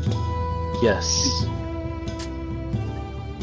I would like to see some shopping. Yeah, I You'd was like gonna to do say. some shopping. Huh? Yeah, let's say the same. All right, what are you guys looking for? You decide. Something that would be something that I could use. You're looking for what? Something that I could use for my fists. Something you could use for your fists. Something by myself, right? That's one. Yeah, you can explore by yourself. Totally not something that the dungeon master loves having people do. I don't think Sounds anybody like a would trap. No, wait. I mean, I don't think anybody would come with me, so that's why I kind of asked that question. So you're kind of going around town and you're trying to find like different weapon shops and whatnot. Overall, you do not really find one that like specializes in like anything super fancy. Like you find your standard weapon shop. You do not find anything like a magic weapon shop. Like nothing that blatantly goes, "Hey, we sell magic items here." Unless you roll for it. Unless you roll for it, I can give you another option. So you could try to roll for like a perception check to kind of like you're just looking. You could try to do a persuasion, like you're trying to talk to people. And I do both. Wait, actually, no. Let me persuade. I have a good persuasion. So I'll let you do a persuasion check. Alright. Natural freaking 20. Let's go. I had a horrible day. I lost my favorite sword, and not only that, my team hates me. Can I have something good? My team hates me. My team hates me. I would like something good. Thank you. We literally offered you 2 magical items. I literally gave up the sword that our artificer gave to us. So you go ahead and you're talking like, is there any like actual weapon shops for a delver, like where I can get like magical items or something of the sort? You are told that if you were told that late at night, sometimes there is a shop that appears in this one alley in particular. How safe is the alley? Can it be handled with one person, or do I have to bring a person? You are given the sense that this is a very shady business because it took a lot to get it out of those people for you to be able to do it. And I'm giving you this because you rolled a natural 20. Okay, I can take a chance. I got this. Take me. I'm joking. I got this. I will take Sky. I'll take my bird. You're just taking your bird. Damn. The And I was bird. making the persuasion. I wasn't kidding. It's part of the transport. You can't take the bird to a shady black First off, the bird is my responsibility, and I need backup. So yeah, I'll take the bird. Oh my god. So, you eventually end up going to this one shady place by yourself, except with your bird, Sky. You eventually arrive, and you do just see this one, like, alleyway. It is dark. You see that there is just a man in robes, that his face is completely hidden, and seems to be, like, leaning against a wall. Okay. You okay, sir? Fine, I'm fine. What do you want? Damn, don't speak so rude. Shit. You got the goods. Depends, you have the coin. depends what kind of goods you have. You're annoying me. Literally hold up one gold coin. Yeah, I have a lot of coins. What are you looking for? Something that could help. Wait, do they know? Do they know like classes and stuff, like what we actually do? And They would know, like, you know, based off of, like, you know, how do you fight. You could just tell them, like, I'm looking for something, like. Okay. All right. I'm looking for something that would help with physical combat, or be able to assist with scout duties. I got. Actually, no, I don't need to go full detail with the shady man. Well, I gotta go full explaining. Yeah, I was gonna say. So he goes ahead and he's kind of rummaging through his. You kind of just see him kind of rummaging stuff underneath his cloak. You still aren't seeing his face this entire time. Jesus. Oh, Jesus. Oh. How good are you at being able to see in the dark? I don't know you raccoons all that well. Raccoons are mostly nocturnal people. Not only that, I can make darkness of my own. It's mostly my big strong points. So you probably don't need these. And he has like these one goggles that kind of look like it has like a weird owl-like aesthetic to it, and then he just kind of puts them away. I mean, that would be useful for one of the teammates since he quote-unquote has a rapier that sheds light, and etc. It would be So you useful. need somebody that can see in the dark. I mean, Don't forget, That was I for you. that. I mean, I can see through the dark. I was just thinking. Just put it on the side because I may buy it. Just put it on the side. So you just kind of see him rummaging through here. Feel free to give me like a perception check if you're trying to like actually get a view of his face or anything. It would be interesting. Damn. You cannot see this dude's face. Like, it is just very bizarre. It's like you just see it's like a hood over, and it just looks like there's nothing but blackness. The freaking like you can't see any facial structures whatsoever.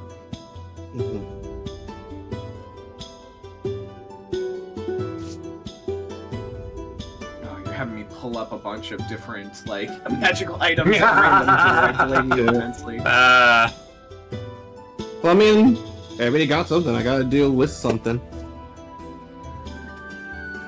Well, you either gonna do shopping as well. I'm joking. Why do you want to go shopping? Besides, Literally get the gobble, trying to it'd be a pull up, good like, peace magic offering. items and see if there's anything interesting that you might have. but yeah, I will get those goggles though. It would be a good peace offering. A good what? Peace off? You want these goggles in particular? And he's showing like the owl-like ones. Yeah, it would be beneficial for somebody to see in case if I make the world go dark, at least one of them be able to assist. So it would be beneficial, I suppose. Oh, well, in this case, I also have another pair of goggles you might be interested in. Okay, how generous am I feeling today? Well, these goggles in particular, if you wear them, you actually can, you can actually go ahead and, hold on, you can shoot fire with these. Wait, I can actually be able to use magic? Be able to do it at least a couple of times. So what? You get Superman's laser eyes? Is that what I'm hearing? Oh, this is kind of cool. These goggles in particular, they look to have like, they literally seem to have like a drawing of a bomb on them. Huh. Oh, Flint would have loved that. Shit. Flint would really love that. If you have time, I'm also able to do tattoos. Seriously? I'm sorry, I'm getting distracted. sorry. We'll discuss the tattoo thing later. I gotta buy this stuff so then I can report back to the team and etc. So we can figure out what we're doing next. So, do you have anything that could help a physical fighter? Let's see, for a fighter. He's just kind of checking through his stuff here. Rummaging. Literally, like, it's just like, you just kind of see it just kind of jumbling through. Like, he's not really he's not really like holding, like, he's not really like pulling anything out right away. And eventually, when he thinks he found something, he kind of like pulls it out. Like straps, boots, tonfas, any of that kind of stuff. Bracers. Literally, I'm trying to find anything that he might actually have, because this is a random freaking dude. He should have just have a website that gives like random item list. Literally, that's what I'm doing. I'm like A pulling ring, up random items and seeing another if- luck stone. Who knows?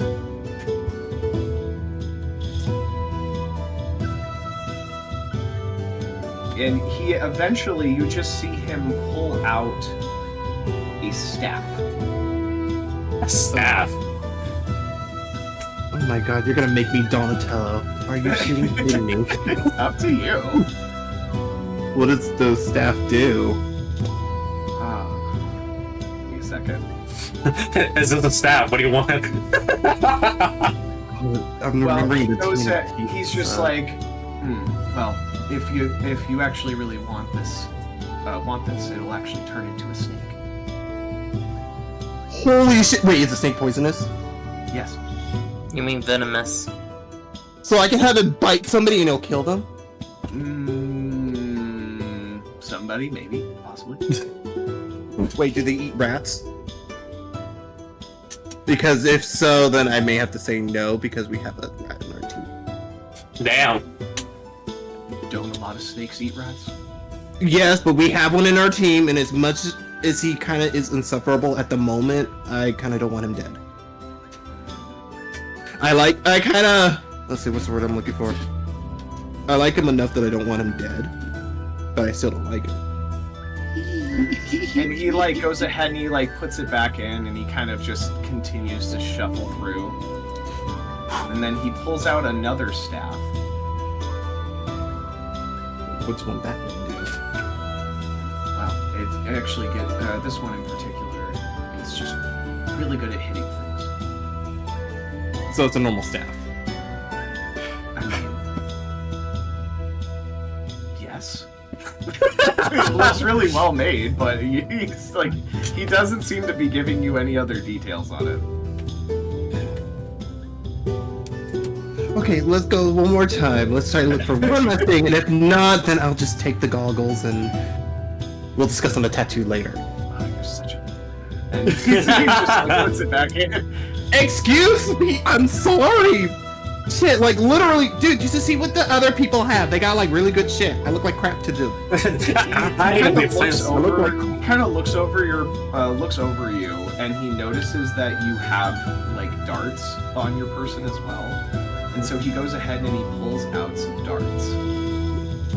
These darts seem to have a weird design to them, and they seem to have windy spirals that span the length of them. Oh my god, what are those? What? Target you throw them at. He's seeking? What Holy is shit. Oh, sorry, Ron. I got too excited. Continue. I got too excited. Continue. I'm sorry. They'll make sure that they always hit their target. For sure shots. How much For does sure that take them? shots. I'll take it with the goggles. Okay. So he goes ahead and he's like, is it the goggles that explode stuff, or is it the goggles that... It's in dark. The one that can see dark, even though I do love the exploding one so bad. I mean, you can take the exploding ones because I can give everyone in the group superior dark vision. Oh my god, Casper, can you like let me be nice? Oh wait, out of character. Let me be nice for like 5 seconds, please. Oh my god. My lord, I'm literally. a paladin. I don't Alright. believe in darkness. I'm just my saying, if you wanted to be, if you wanted Let to, guys, let me do this. This Please. is not your turn, stop. Let me do this. So he will tell you that the goggles will cost about 300 gold pieces. Damn, that's like all I have left. And he'll also tell you that the darts, if all these darts, and he's giving you about 10 of them, will also be worth 300 gold pieces. So that means I have to buy one or the other. Yes. So either be selfish and buy my darts, or think of others and buy the goggles. Okay, but also remember you still have to fork over a portion of your gold to cover the Delvers. 10%. I mean 5%. Yes. Yeah, so you have to cover part of that 63. Let's see. If I give out 300, I will at least have 92 left. Would that be enough, though? Yeah, that should be enough. Because, like, 10, 20, 30, 40, 50... I mean, did you guys even distribute the gold from that last dungeon yet? God, as much as I really want those darts, I'll buy the goggles. Alright. So you go ahead and you are I given don't buy the these goggles. goggles that kind of give a sense that you are putting on like an owl mask if you put them on. If you like Owl House, it works out well. I love Owl House. So yeah, it works Don't out get well. me started. But yeah, I'll buy the goggles. Teamwork, There's name teamwork wins selfishness today. Alright, so he goes ahead and he gets the money first, and then he gives you, then he goes ahead and gives you the goggles. Maybe it would be. He's kind of groaning a bit because like he kind of wanted to at least get something for himself as well. But yeah, at least it would be helpful along the lines. He would hope. He would hope. Hopefully. Mm-hmm. Okay, that's all I can do. So he goes ahead and he leaves you with that, and then he just kind of scurries off pretty quick. Final perception check as he's leaving, if you wish. Jesus. Okay, let's go. Jesus Christ! I Just can some see. dude in a, just some dude in a cloak. You cannot tell what he is. Damn.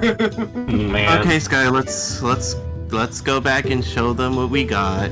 Yeah. Hacks you on top of the head. I love you too, Sky. I love you too. Okay. So, Alessandro, once he gets all their stuff unloaded, will have made, spoken with the captain, found out where they could get lodgings, Lounging? arranged lodgings, and then also asked around to find out if there are any reputable witches in the area that he can make contact with. Ooh. Okay. See if he actually knows any witches. Oof. No, natural one. I'm sorry. Oof! Oh, that sucks. Well, I wasn't asking the captain, I'm asking around town for the witches. Oh, okay. Go ahead and do a persuasion check and see if you can find somebody that Ow. knows witches. And I just don't know. Okay, cool. Oh, Jesus, Oh. you rolled low. I rolled a 2! You still got a 13. Shut up. A plus 11? Persuasion works. Right. This, He has hello? expertise in persuasion, I'm betting. Still, though! I mean, I could help. Oh. Good help. But so Give a you go little- ahead and you ask around. You're not really like given any direct things. And this doesn't really surprise you. Like you know that there's people that like talk about witches, but it doesn't surprise you that they're not very forward on where they live or who they are, kind of thing. A lot of times, mainly just because of what ends up happening sometimes to a lot of witches.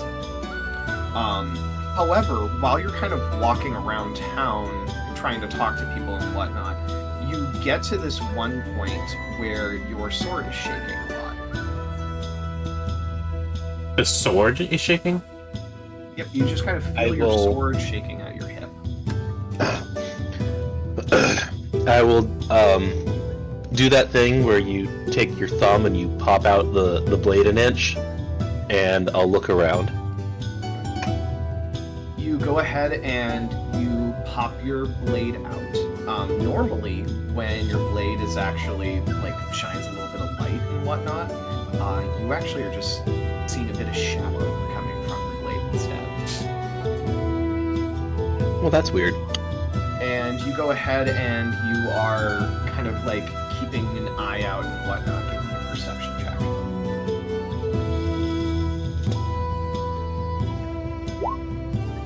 I'm rolling low.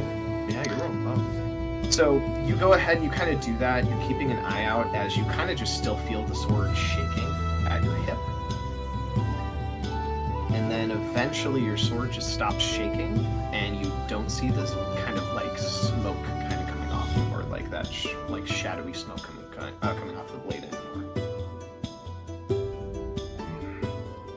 Well, that was creepy.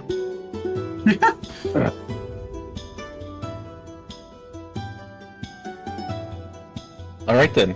I guess I failed to find us a guide, so we'll just have to rough it. Well, can I do some? Hello? Yes, you can. How are you going? Are you sure? I'll do the same thing as Lucid. I'll go shopping. Okay, what are you wanting to go shopping for? Keep in mind, you guys gotta make sure you have gold at the end of the day. Well, either armor or maybe a little animal. Okay. Give me a either a perception check to see if you can spot a shop that you're looking for, or persuasion to talk around, get information. Persuasion, you said? Persuasion to kind of like talk and ask people, or a perception to see if you just spot something while you're walking around town. Let me see. Persuasion. 18. Persuasion, alright. You go ahead and you're talking to some people, and you are eventually pointed off to a shop that sells armor. Yeah, so I go in there. So you eventually get to the shop. Seems like it is a blacksmith shop. You're kind of going in. You're hearing a hammer kind of just hitting some metal over and over again. As you kind of look in, you do see a very large boar just kind of working in the shop, making some weapons, it seems like.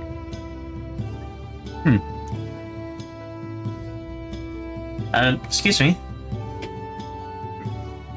There's like a sudden stop with hitting the metal itself, and he kind of looks up. Again, very large man. You actually see that there is like a scar on his cheek, but he ends up kind of setting his stuff down, pulls his goggles up that was protecting his eyes. What can I do for you? Hello. I'm thinking of getting a new armor today, and something that's durable but easy to move around. So he's kind of looking over your armor. I don't really do a ton with leather armor. Are you looking for something more with something a little bit more sturdy, I suppose? Leather is what, light or medium? Leather is light armor. Oh. You probably want studded leather armor. So Maybe. Rangers, if I recall, have proficiency with light and medium armor. Yeah, I was thinking maybe I could go for a bit heavier then, if that's the case. Okay. Well, let's see here. Armor for D&D. The best armors for you to be able to sneak around in are going to be studded leather or breastplate. So he goes ahead and he's kind of looking over some stuff for you. Well, I do have some studded armor, so he does actually point out to some studded armor. Seems to still have leather aspects to it. Likely not made at his shop in particular. Seems like he ends up working with someone else. Because you don't see any like stuff for making and working with leather in his shop, but you do see a lot more for metalwork. But he does point out to the studded leather armor. And then he also does kind of go over and he shows like a chain shirt, which would also work for you. And then he also shows a breastplate.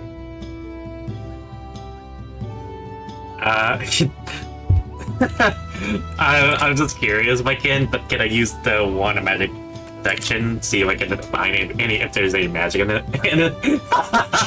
Sure. Yeah, so I would like to use the one magic detection.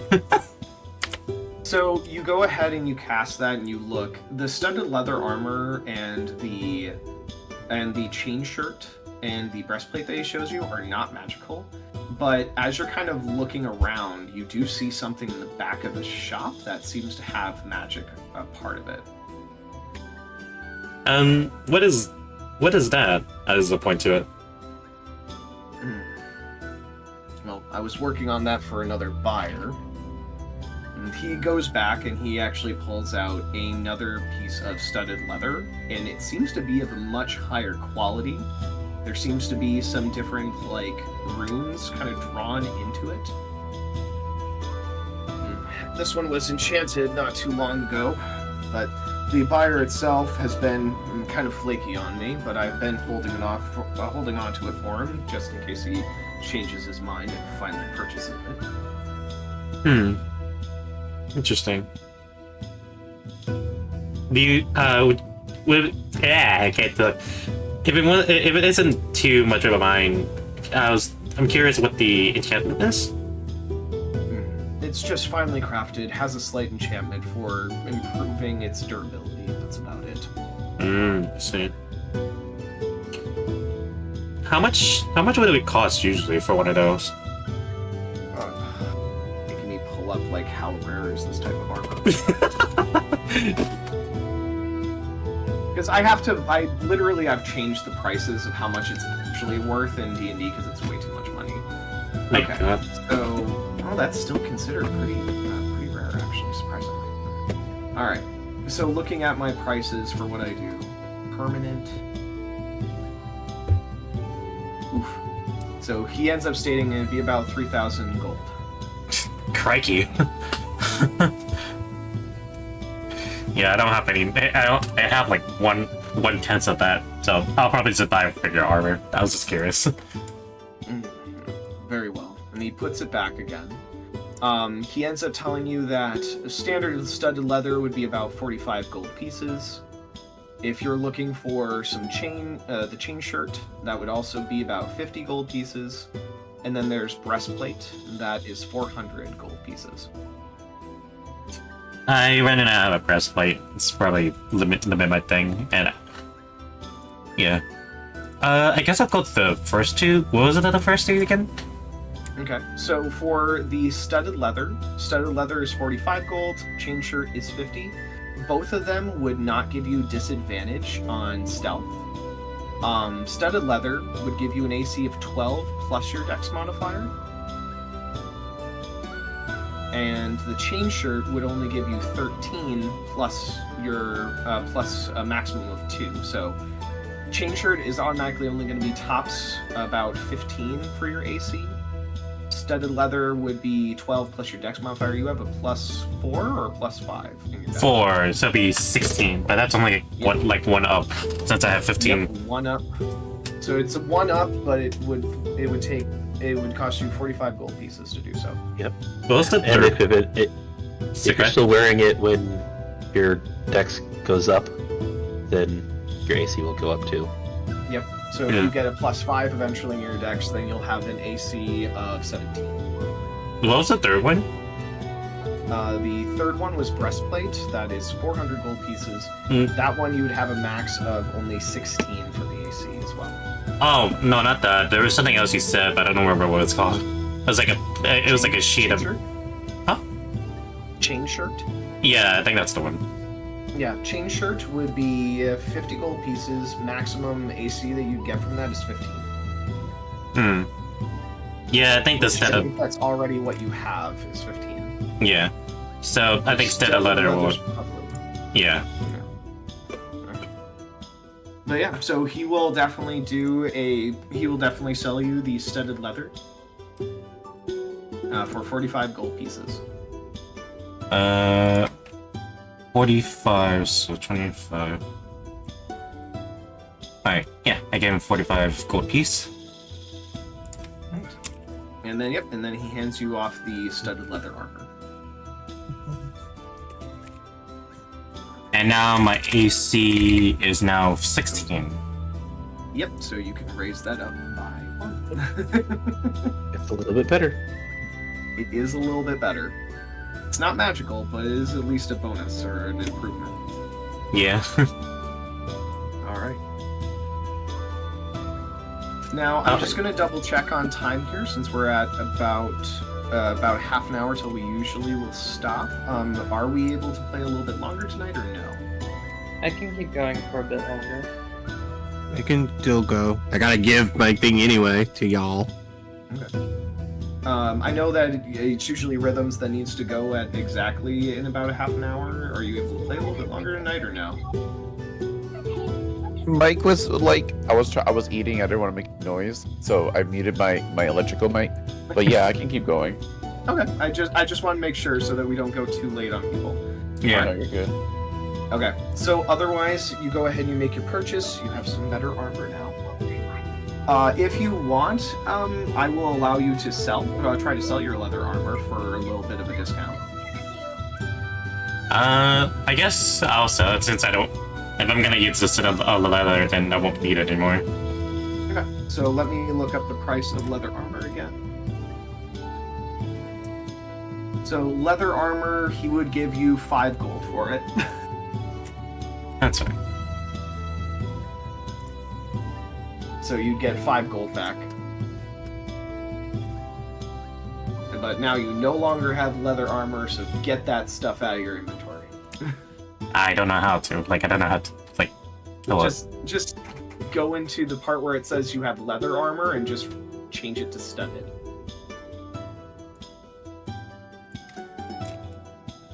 How do you spell it? Spell that S-T-U-D-D-E-D? Yes, S-T-U-D-D-E-D. Okay, cool. Alright. Yeah. Otherwise, then, you guys eventually get back to the lodgings that Alessandro has been able to get for you guys as well. Also, good question. Is it light armor or medium? It is light armor. Okay, cool. The breastplate would have been medium armor. Chain shirt also would have been medium armor. Huh. Okay. Yep. You technically have the best non-magical light armor that you can get. Let's trade and shoot.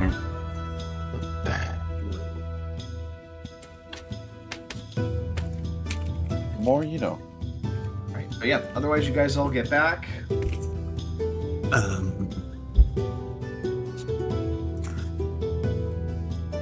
I got goggles.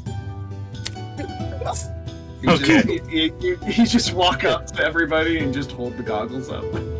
Here we get. The question is, Where'd you who's get gonna give those? it to? I bought them. It's supposed to help being able to see in the dark, so it could be beneficial to y'all.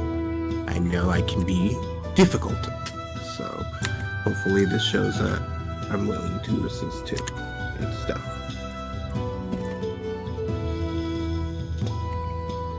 Well, That was very it's thoughtful. appreciated. If there's any of the magic items that we have that you need to borrow, just let us know. I wasn't able to find anything for myself, unfortunately. There was this Would you like Would you like me to examine those to determine their exact properties? You can, and you can discuss it with the others. I kind of. Moment. Hmm? You need a moment. Yeah. Like, those darts would have been so cool. But Noche like secretly climbs up Lucid and checks his forehead if he has a fever. Are you trying to stealth on Lucid? I'm just trying to make sure he's okay. I'm This is fine. rare. I just, like I said, I know I can be difficult. it hurts a lot that I had to give up that sword because that sword means something to me. So yeah, I was just being difficult for the sake of it. Well, it's still in the group, and if we find something else for Noche to use that's magical, then he can give it back to you. It's not gone, it's just being used by him. I promise to take good care of it, and I promise once we find something that I can be used for the party, I'm gonna give this back to you. Oh, by the way, Noche, have you been using Daya's blessing to like boost anything and make it magical? Not currently, no. Yeah, remember every day at dawn you can do that for any non-magical weapon or armor. You can make it magical for the day. You could enchant your armor. I can enchant my shield. Your shield is shield's magical, already- so you can't actually. Oh, I thought I could double enchant my eye. Fair. Okay, yeah, I can do my armor. We'll just say that that's what you're doing at dawn every day, unless you change your mind. Okay. So your AC goes up by 1. You have a 20 AC now, don't you? Yeah. God damn it! I have to crit to hit you, son of a bitch. All right. Anywho, I'm gonna sleep with my bird. So yeah, I'm gonna go. Like the awkwardly pointing fingers, like, so I'm gonna go. I got you a room, though. I kind of like sleeping outside sometimes. It's comforting. It's okay. Bring the bird too. I did not arrange for wildlife to be inside the inn. As Jasper quietly tries to hide his owlbear. How big is she now, by the way? Yeah, no sweat. No sweat. But yeah, I'll make sure to keep this guy comfortable. He gets lonely sometimes. Oh god. Alright. So I'll go ahead and I'll say this, Alessandro, you are looking at these goggles and you are noticing they look incredibly shoddy in the daylight. No. However, you do cast your identify, and you are lucky. There was a 10% chance that he was ripping you off. But they are indeed goggles of the night. They just grant dark vision, not devil sight. Nope, it's just dark vision, not double sight. It's double sight. Devil sight would be able to see through magical darkness. This is Oh, I think that kind of went over my head because I was just thinking, like, oh, then if I use darkness, I can see it.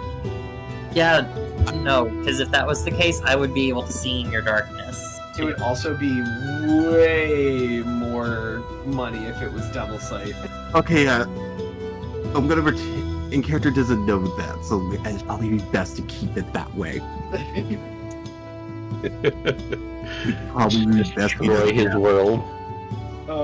But you do actually have fully functional goggles of the night, but they do not look extremely well made.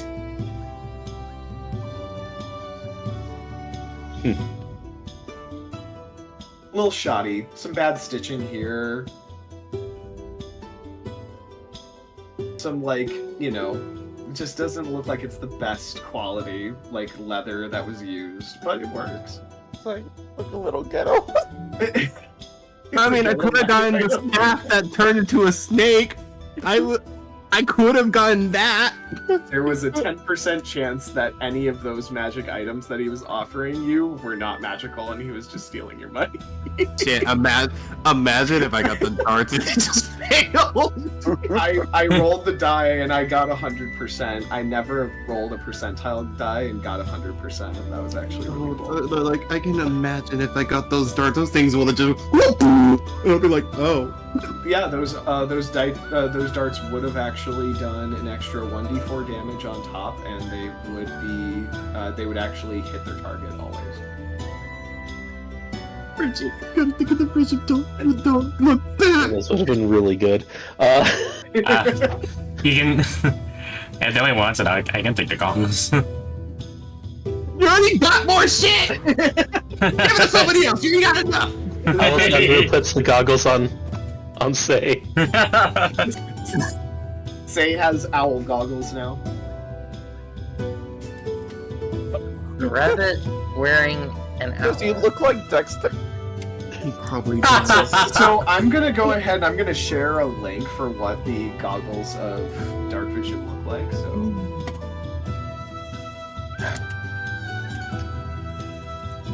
Let's go. Let's go. I'm the next Digimon protagonist. Swear they're goofy, I swear to God. Thank God. So here, I'll share the link for them in the chat.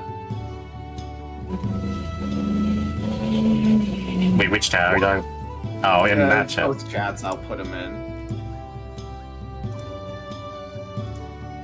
But it's a link so that you can go to it. That's what the goggles of night look like. Let me see. Oh my God. Ooh.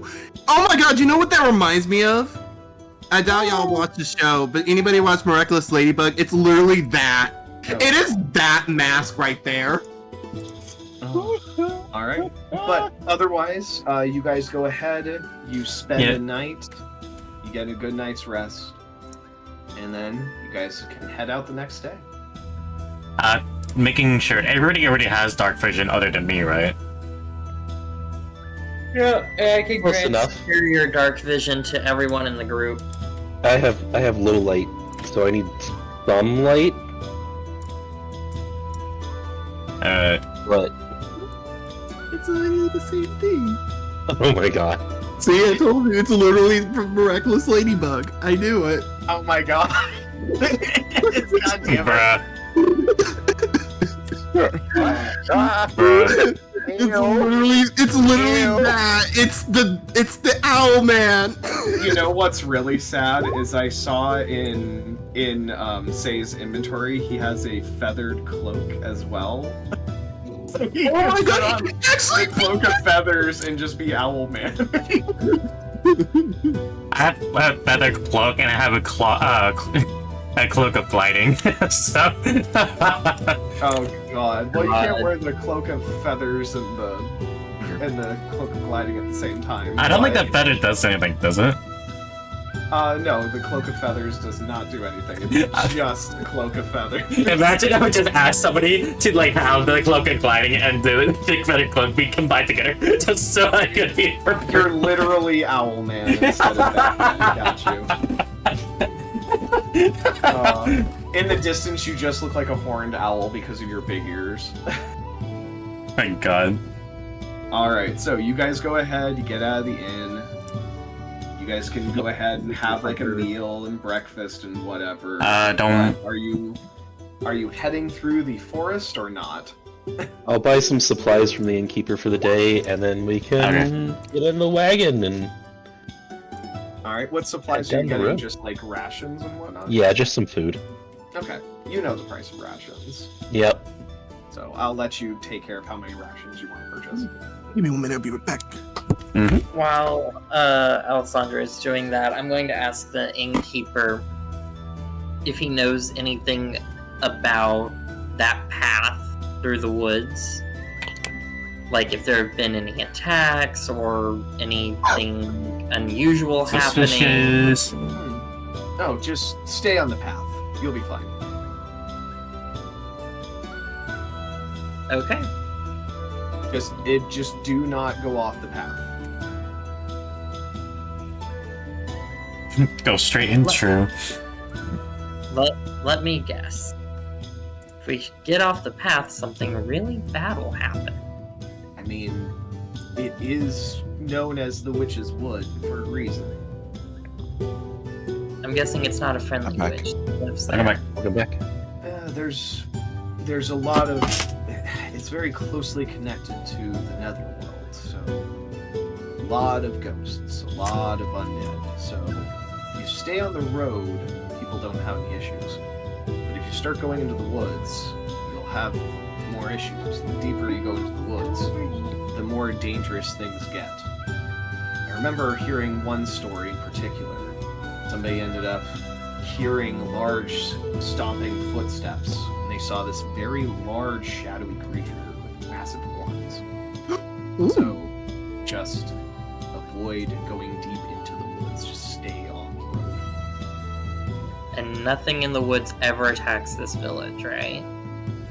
There's rumors that there's witches here in town that have put up different wards to prevent different things from getting into the town. But I feel like it's all superstition.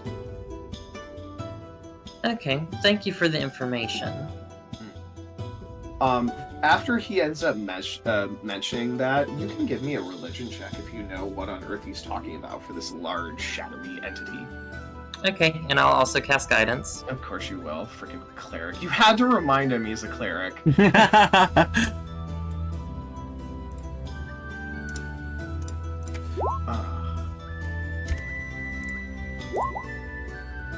it. Alright, 16. Alright, so you are like, there's no way it could be that, right? There's no way it could be that. There is one very terrifying creature that comes to mind for you that you've heard rumors about.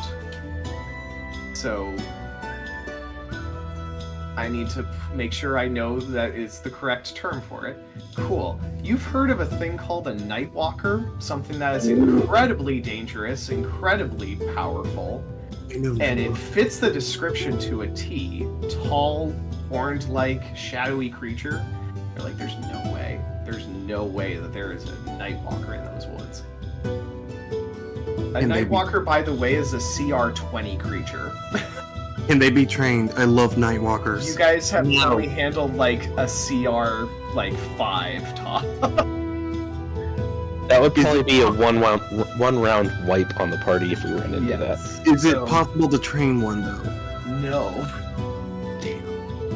Okay, let's avoid it. But you're like, that's the only thing that comes to mind, but you're like, there's no way that's in the forest, right?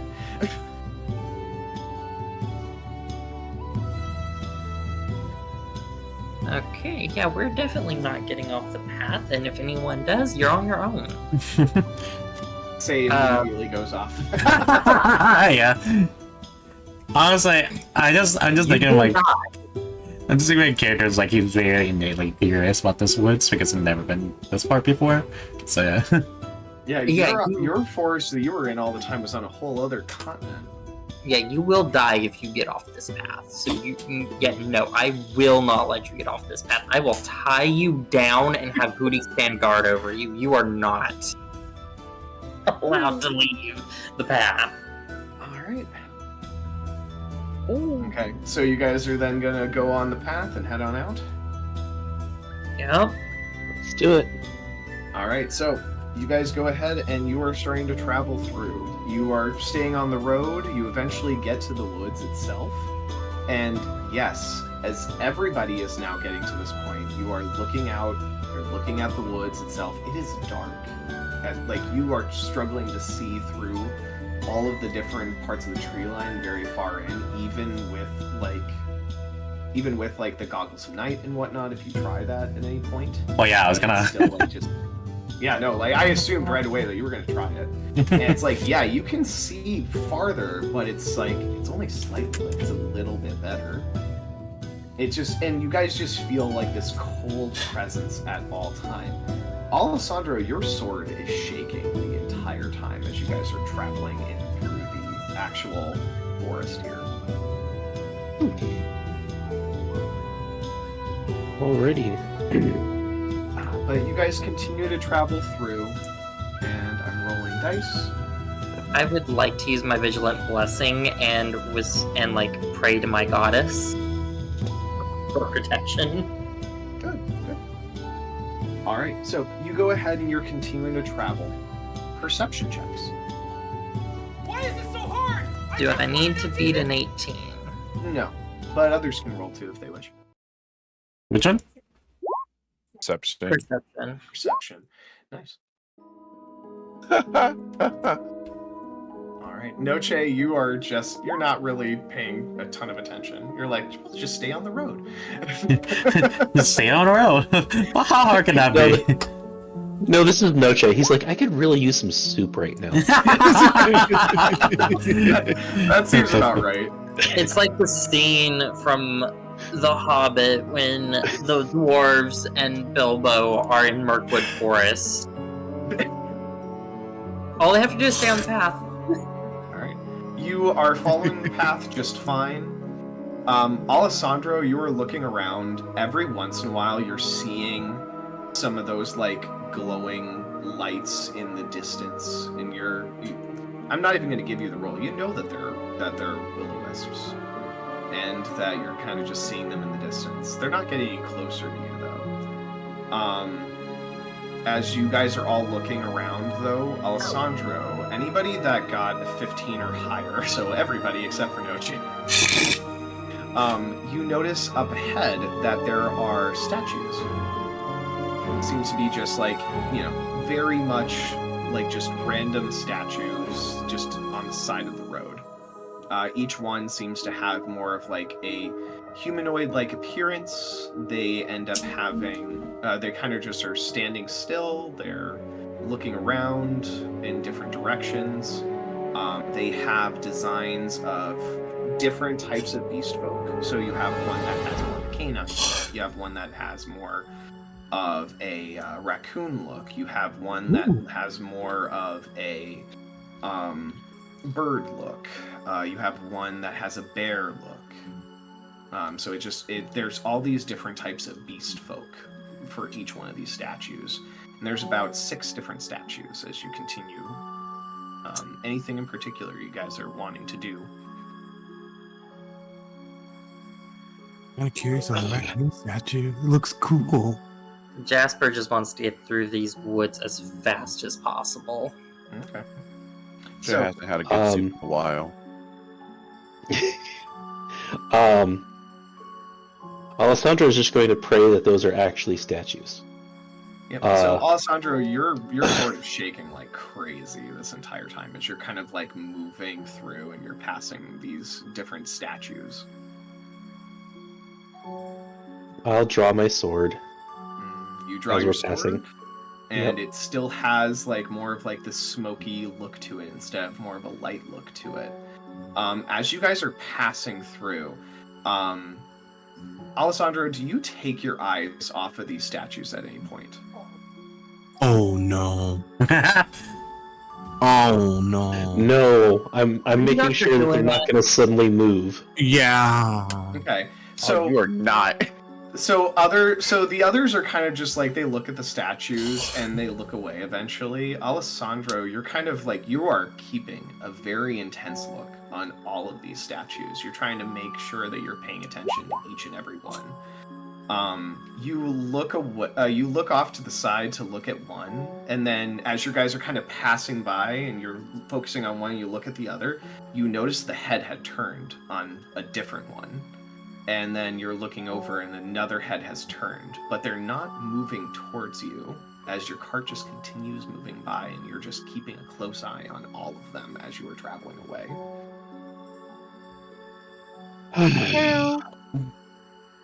I will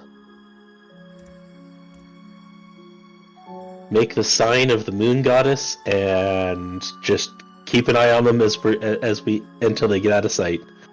Okay. You continue traveling and you eventually go out of sight from these things, whatever that was.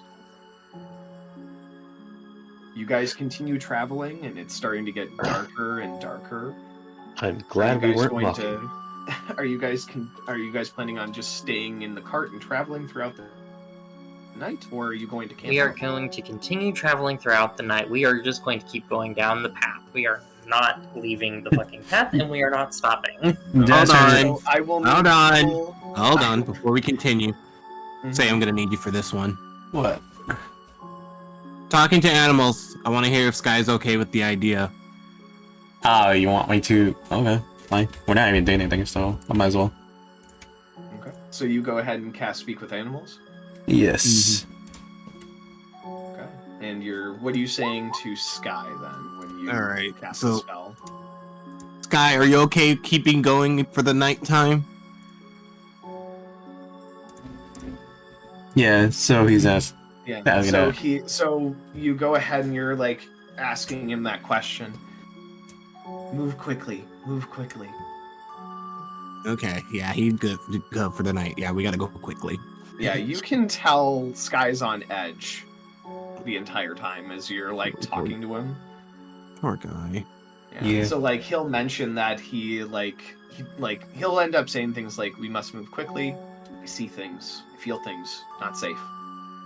How about Give him a little pet. yeah.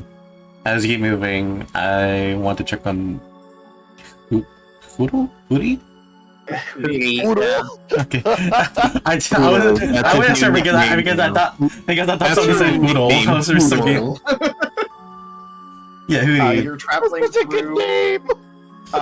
So you guys are checking in on him, or sorry, on her, and you're looking at her, and in the end, like she is just kind of cuddled up in her nest, shivering.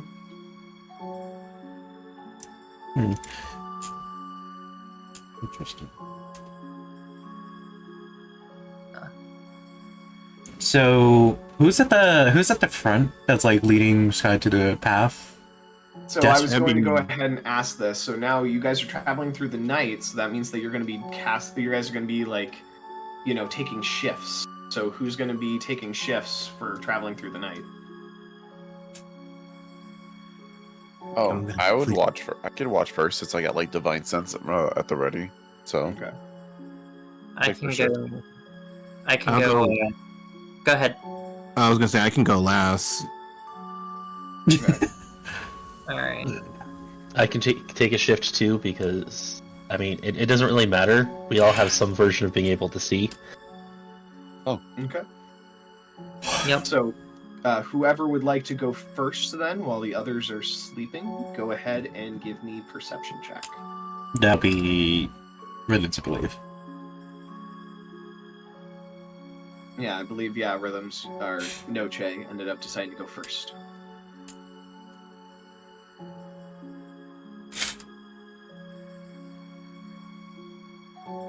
Rhythms? Noche, give me perception check. gotcha. Sorry, I was looking for it. God damn it! What is up with So, Noche, you go ahead and you're just paying attention to the road. You're just making sure that Sky stays on the road. You do not see anything. It is dark. It is incredibly dark. And now he's comforting himself with soup. You do feel like a chill. You are using your. I'm assuming that you went ahead and you used your Divine. blessing to be able to your divine sense. You use that, and you can just sense all of the different spirits, and it's like you can sense as you're traveling for a while, right at the border, right by the border of the road, right near the trees. Every time there's just some sort of entity. Every single time you sense it, it's just you are surrounded. But they're not moving closer. It seems like, yes, if you stay on the road, you'll be fine. But you feel their energy, and it's just a.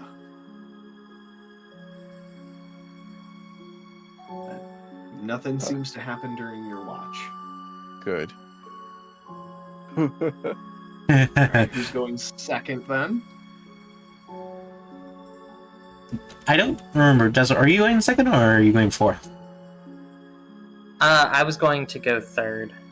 Oh, third. We'll say I'm going last. We'll say Alessandra's going second then because he volunteered. Okay, cool. Of course. So Alessandro, you do not see anything. It's just dark. It is cold, and your sword is shaking like crazy this entire time. But again, seems like you're on the road. You're staying on the road. Looks like we're staying on the road. Yep. But your sword is shaking like crazy this entire time. I mean, my short sword should be showing us that, showing the road. So it should be easier for Sky to stay on the road. So. So it's just staying on the road. It doesn't seem like anything happens during your shift. Alright, that gets us to the third person then. That'd be me. Oh, sorry, that's the wrong one. Sorry. Yeah, Onward. and I actually don't mind staying on watch until it's Lucid's turn. That's fine. Like, Jasper is super on edge. He does not like being in these woods. Okay, that's fine. We can definitely just do 2 more checks then. So give me another perception check then, Jasper. Can I just use my passive of 18? That is fine.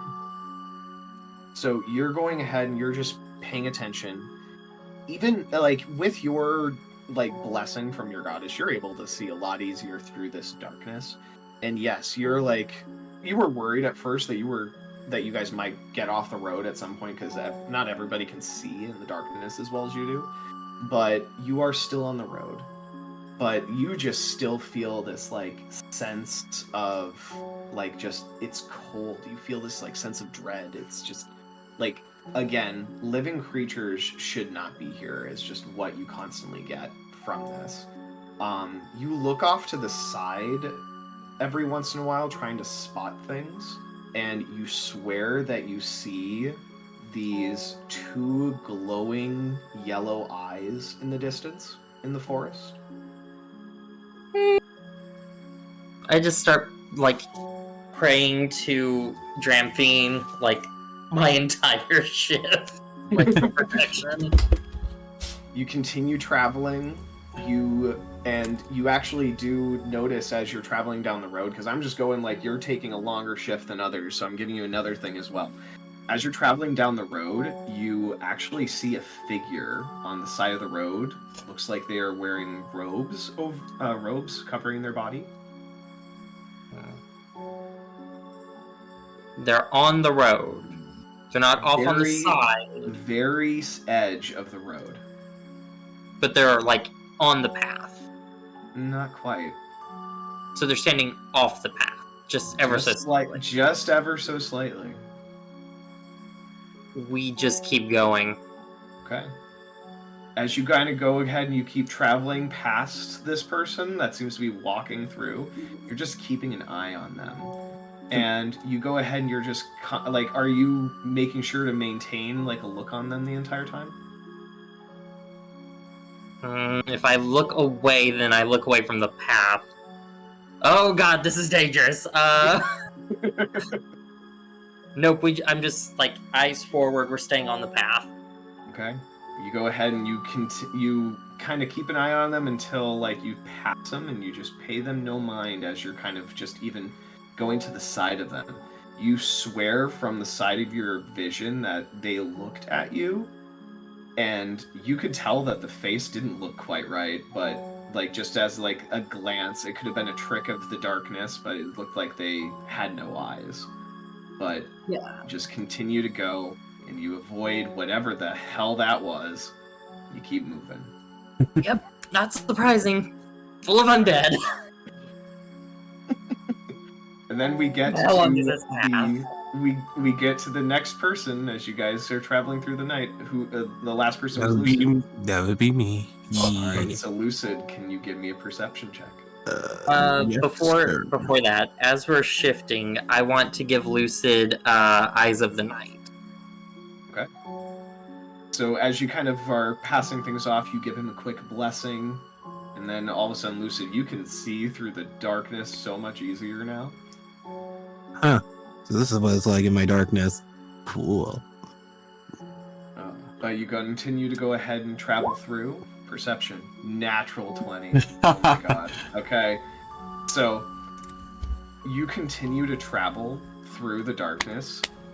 You swear to God that you hear a sudden screaming noise. And you're, like, looking for it, and you just see that it is seems to be like a raven, just kind of making a human-like screaming noise. And then you just continue moving, and you swear to God you hear sudden stomping footprints in the distance. Oh, sweet mercy. But you're staying on the road, you're staying on the path. Just keep going. And, yeah, you don't see anything, but you swear to God you heard some stomping footsteps. Oh, sweet Jesus. Staying on the path. Staying on the Eventually, by the time that you guys get through, it's morning, and you guys finally get through the road path, and you're out of that godforsaken place.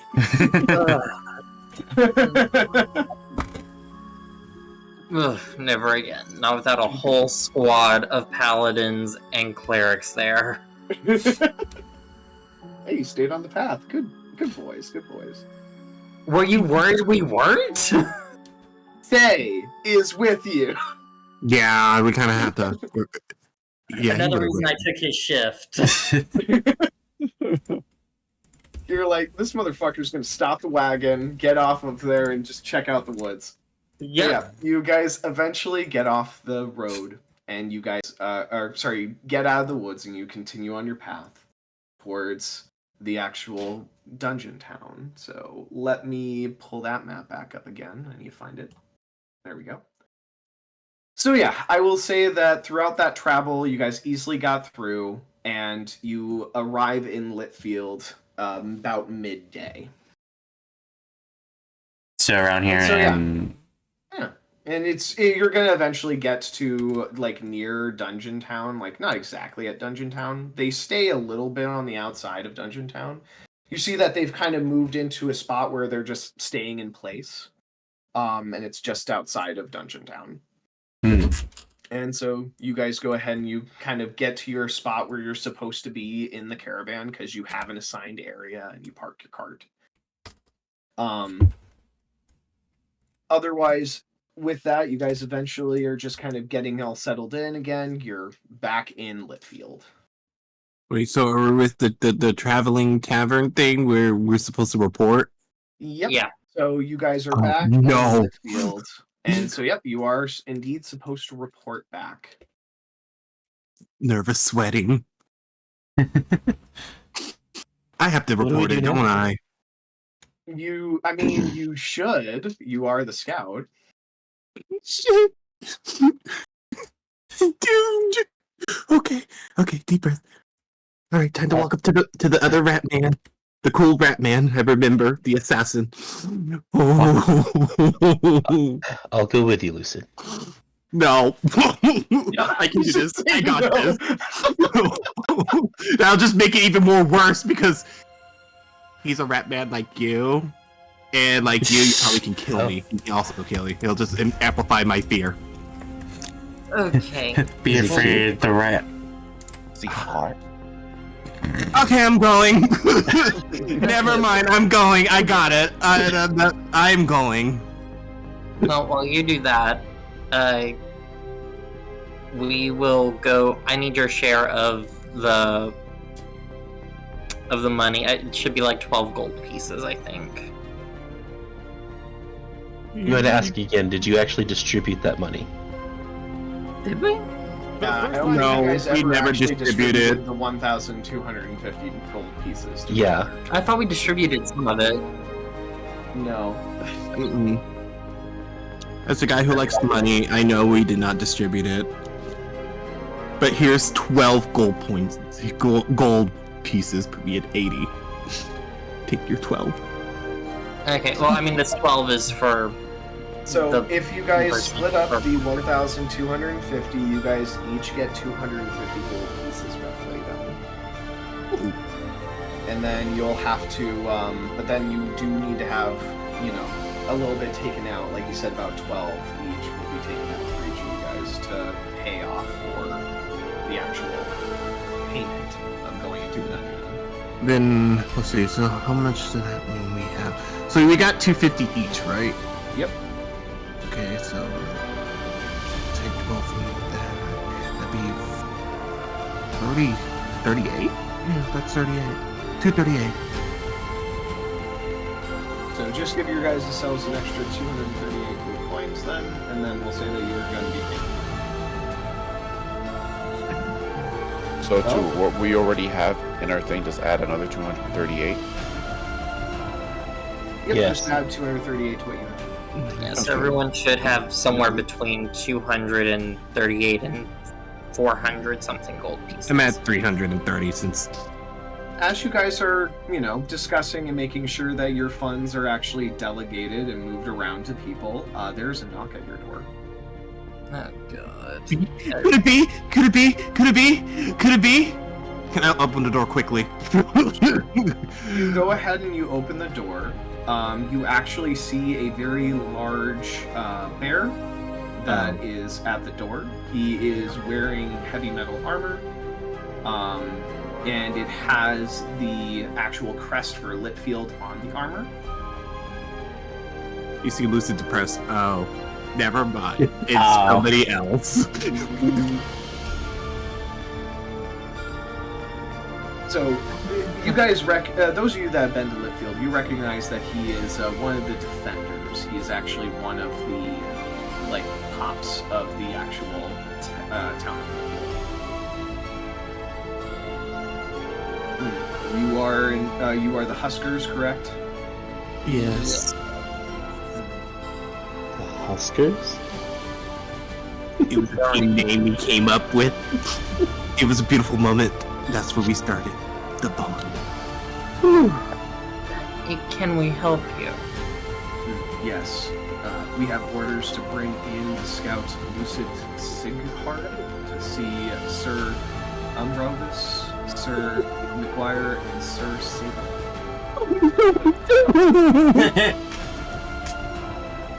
Well, I'm right here. I'm ready to go. The rest of the Huskers are also encouraged to come along as well. Sir Umbrovis wishes to make sure that you were properly paid for your latest work. Oh. And now I gotta go. Now I'm gonna be arrested, and I give them a show. Oh, what else could go wrong? Well, can you give me a few minutes, honey, so I can be dressed for a proper Let's reception? just stop, please. I want to get this over with because the more longer it takes, the more anxiety it brings. Okay, Let's just so go. out of character, quick question. The compensation we're about to get, do we need to calculate that into the 5% we're giving? No. No? Okay. So, there is a nod from the large bear towards Alessandro's request, but he does not move from the actual doorway, keeping an eye on all of you. Lucid, your passive perception is enough to notice that there's actually quite a few defenders that are behind him that are actually staying nearby. Alessandro, could we please just go now? Please. Lucid, darling, I'm trying to make a good impression. After all, if you have to make a case, who better than Alessandro, I don't care. who better how than you someone dress. who knows some of the people here? I don't care how you dress. I just want to get ready and go. I know you don't care. It's the other people who would care. So he's going to go into his case, and he's going to pull out a very, very nice set of clothing and put that on. Mr. Bear, can you bring an escort for him while we go? Because I don't mind going ahead. So he just kind of sets his hand on your shoulder and just kind of pulls you out. Alrighty. So you are escorted out with pretty much about half the guards are kind of going with you alone. Jesus. And you're kind of guided over to basically as you're kind of brought in, and eventually everybody follows suit, but you get a bit of a distance ahead of everyone. You're all brought to the head cart of the caravan, indeed Cullen's cart. As you guys are brought in, many of you remember kind of going through this hallway before. As you go in through the main door in the back, there's just a long hallway all of a sudden on the inside. Much longer than what should actually be possible inside his cart. And then he kind of keeps guiding you, and these different defenders kind of just guide each of you into the building. And then there's two doors. One door, they go ahead and they take Lucid into. One of the defenders holds the rest of the actual group at a different door that's right next door. You are all instructed. Could the remainder of the Huskers remain here? Sir Umbrovis will be with you shortly. Sure. And Jasper's just rubbing his temples like we literally just got into town after that hell of a night. This, my God, he does not want to be dealing with this shit. Does Lucid need some representation in there? Likely, you will be brought in eventually. So what do you think of Lucid? He's a beast. No, I'm joking. I'm joking. I feel like that's gonna be it, and I'm like, I'm doomed. So, Lucid, you are escorted into the room next door. You find yourself in a meeting room. It's pretty casual overall. There's multiple chairs, enough for the entire party if, when they would eventually come in. But you also see across the table a familiar rodent. It is Celius and Robus, that is the leader of the scouts. You see a familiar canine. You see Cullen McGuire. He is the leader of the Delvers himself. And then you see another. You see an unfamiliar face. Another very large bear wearing heavy armor. He has a scar that goes across his face over his eye, his right eye specifically. Seems to have more of like, kind of like this clouded fog over the eye. You would assume that he's likely blind in his right eye, but he looks very large and intimidating. And then you see that his armor is a lot fancier than the armor of the other defenders, but it's very similar with the same insignia. And you also see another familiar face, though. You see a certain sloth just at the table asleep. Oh no! But he's asleep at the table. Lovely. Every Diddy, either I like or dislike it all in one place. It can't get any worse. It cannot get worse. Celius is the first one to speak out. Lucid, thank you for coming. Sorry, say that again. I didn't hear. Lucid, thank you for coming. Please take a seat. We're here to review the events that occurred. Of course. Takes a seat. You can. The large bear is like seems to be just kind of looking at you with a bit of a glare as you're kind of taking a seat, though. Sorry, you were saying anything else? Oh no, I was gonna say like, if anybody do perception, like poker face, but like if you have good perception, you'll see like he's losing his shit. Oh yeah, no, like quite a few of them can tell that you're losing. This doesn't help me. Like the internal mind. So the bear is the first one to speak up as you take a seat, and he just kind of moves up and stands. Review. Pretty open-closed case, if you ask me. He avoided his duty as a scout, put his Delver team in unnecessary danger, allowed a civilian into a dungeon, as well as an ex-Delver. Feel like we should just throw him in the jail now. Cullen ends up clearing his throat. Captain Sabin, please sit down. This is a review, and certainly not a prosecution at the time. So, be quiet. And there's actually, you've never actually seen this from Cullen before, with a bit of a glare, but Sabin ends up taking a seat and he just kind of growls again. That's kind of hot. But shut up! Uh-oh. So, Silas just kind of, sighs. So now, Lucid, wish it would have been more tact for discussing the events, but yes, there's a lot of concerns on things that have been given to us for information from Zena here. Lucid, we wish to hear the summary of events and your decisions, and we would like you to explain yourself. Now, your job is to gather jobs for Delvers, analyze what they need to survive. So, for the time being, let's start with one question at a time. Yes, sir. Why did you allow your team to enter a dungeon completely unprepared? They could have died.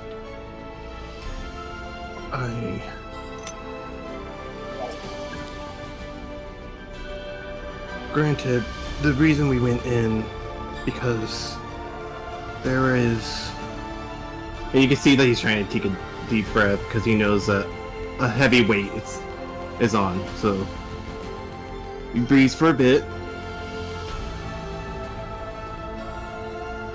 Believe it or not, there was the reason that caused the storm was none other than a gem that was there. Meanwhile, of it, there was another group that was part of that dungeon that was trying to retrieve it, and in doing so could cause a lot of harm. Granted, I know my job is to investigate.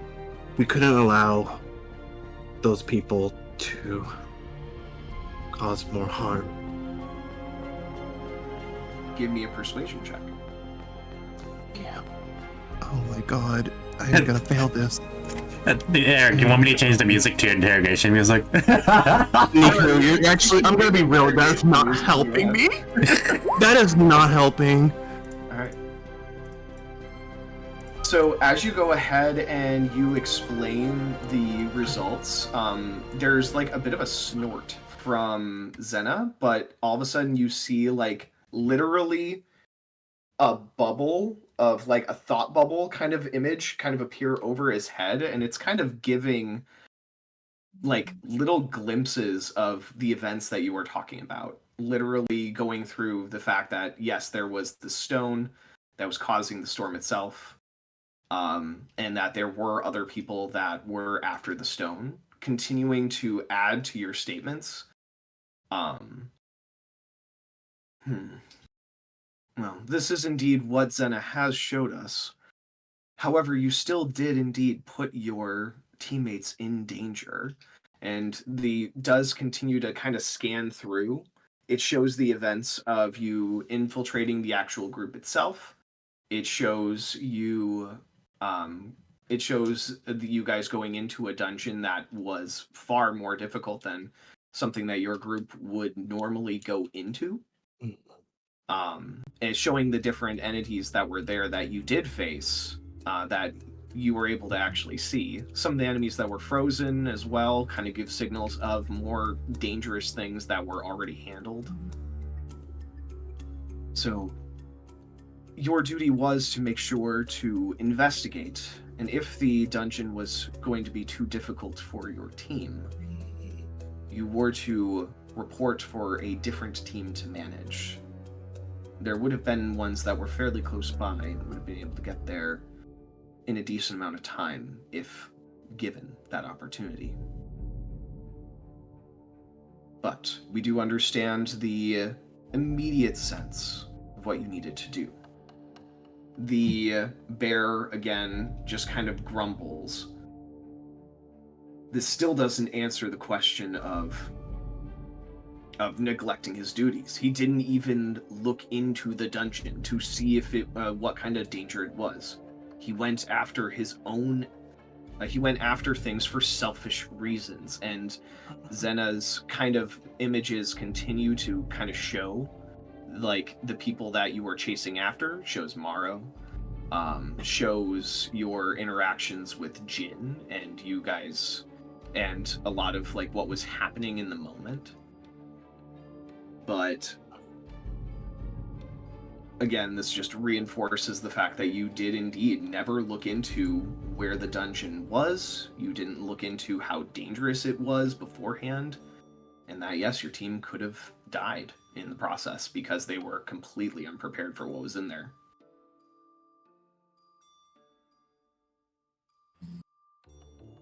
This is that's part when I answer, ask why. Yep, you can go ahead and answer again if you wish. That is true, I didn't look into it. Believe it or not, I do believe in their own abilities. I know they're really capable people compared to me, who is, unfortunately, I'm trying to help me pronounce the word. It's like another word for not new, but inexperienced. There you go. Yeah. Inexperienced as a scout. I did believe in their abilities, and that is partially my own fault to blame. I should have been more aware of things. Granted, I know I did things selfishly, and willing to accept what I done. That's why I kind of try to push them away a bit, because I know in the event if something was to happen regarding me, I already am aware that they are capable of handling themselves. Cullen then goes ahead and steps in with the next topic. Well, that brings up the next concern, Lucid. Why would you allow a civilian to enter a dungeon with your team? And it shows Alessandro. Thank you, Ratman.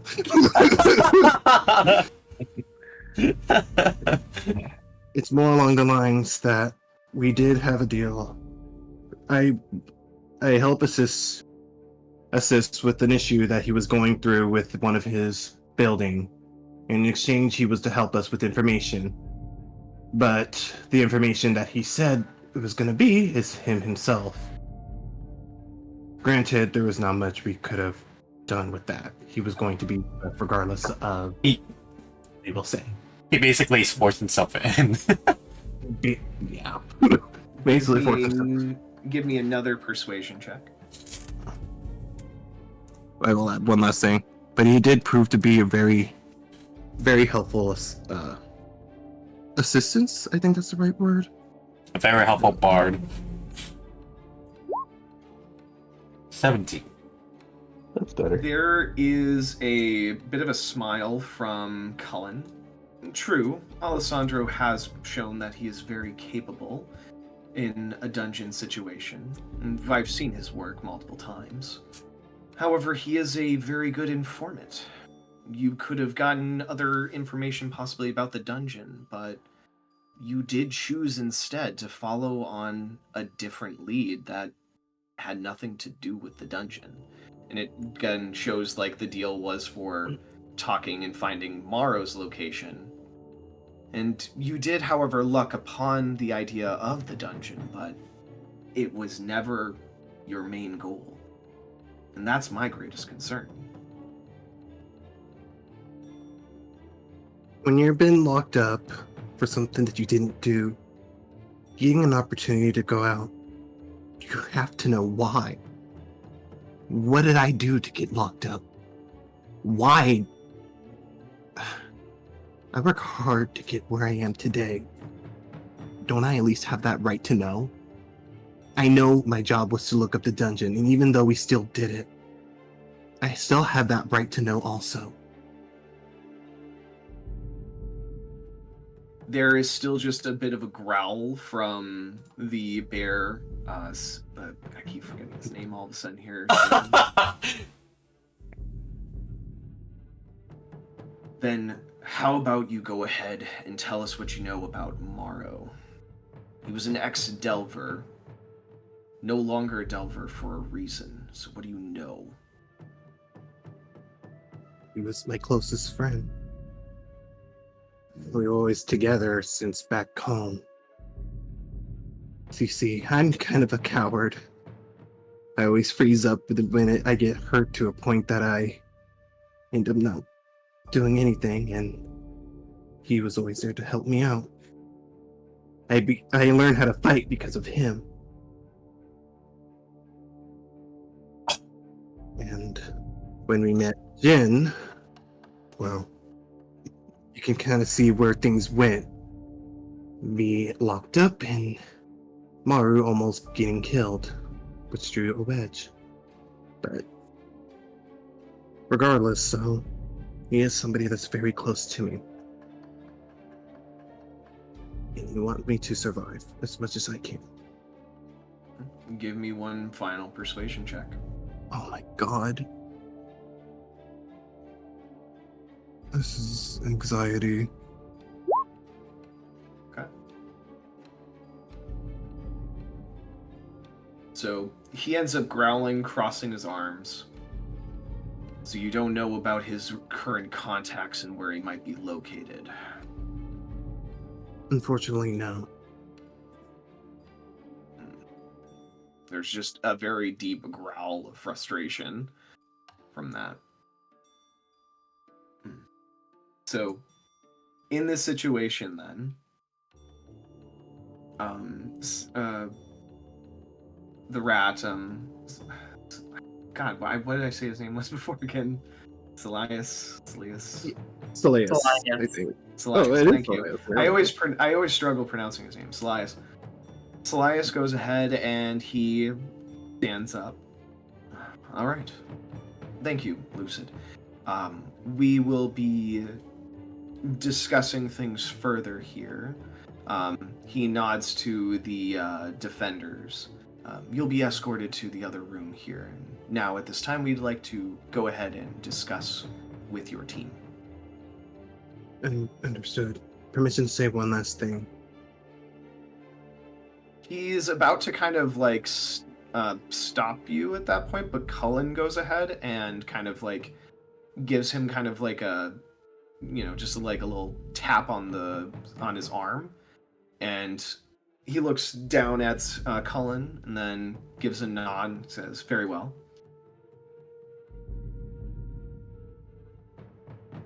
Regardless of what transpired, I did it. See, I'm trying to think of the best word to say this. Forgive me. I know I've been very difficult, and what I've done is not okay. But I do. I still care. If things do go right, I would do better, and I would like to at least try to prove that. If things go well. If not, Persuasion check after all. Oh, I was gonna say if not, I'll accept anything. Yeah, that's good. Persuasion check though. oh my god. Again, there is a nod from Slias, but then you are escorted out of the room. As you are escorted out, you are not taken to the same room that your allies are in. But the others, you guys actually couldn't hear any of this. Weirdly enough, if any of you were trying to like listen in through the side wall there and be like, "Can I hear it?" It's like, nope, you cannot. You guys are taken and escorted out of your current kind of sitting area, and then you were brought into the same room. You see the same four figures that I described before. Zena is snoring at this point now. So you just see a sloth snoring. So there was a guard in that room with us, right? Yes, so there was a guard with you guys in the room at that time, yes. Okay. While he was in there, I was talking to the guard, getting all the information on the people in the next room that I could. Yes, so give me a persuasion check then to see if you were able to get any kind of information. I don't know why I'm asking. Okay. So... Oh, I rolled a 5. God damn it. Yeah, still got a 16. Shut up. So, Mr. Plus 11 over here. You are informed about you're informed about the three that had requested for your guys' presence. So you are given Cullen's name, Slice's name, and you are given the name of the bear as well. You didn't need to know anything for Cullen. You are very well aware of Cullen. Yeah. Celias, you are actually fairly well, you know him, basically because some of his scouts have actually talked to you in the past. Mhm. You do not know anything about this bear, though.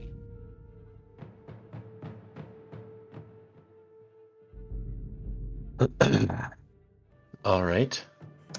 But you're not really given a lot of information. You're just kind of told, like, who is in the other room. Okay, that's fine. So you guys went ahead and you're escorted in. You guys go ahead and you're asked to go ahead and take a seat as well. Passive perception for Jasper. Jasper, you actually notice that Cullen actually is rather excited right now. Like he has like this big smile on his face, and he seems to be pretty happy right now. Okay. That's a good sign.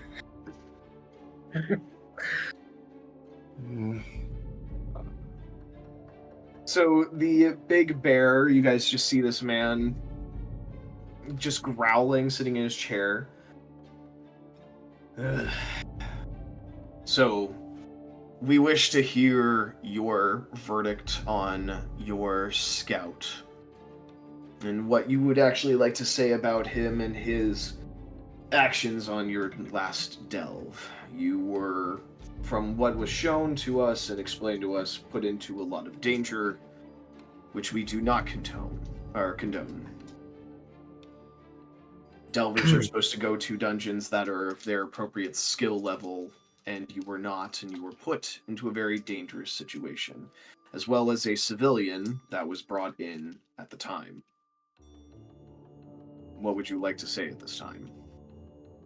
Well, we went in willingly, for a variety of reasons, some of which I am not at liberty to discuss at the moment, and without, some binding oaths and whatnot from everyone present, because it's kind of like not good if word about this stuff spreads.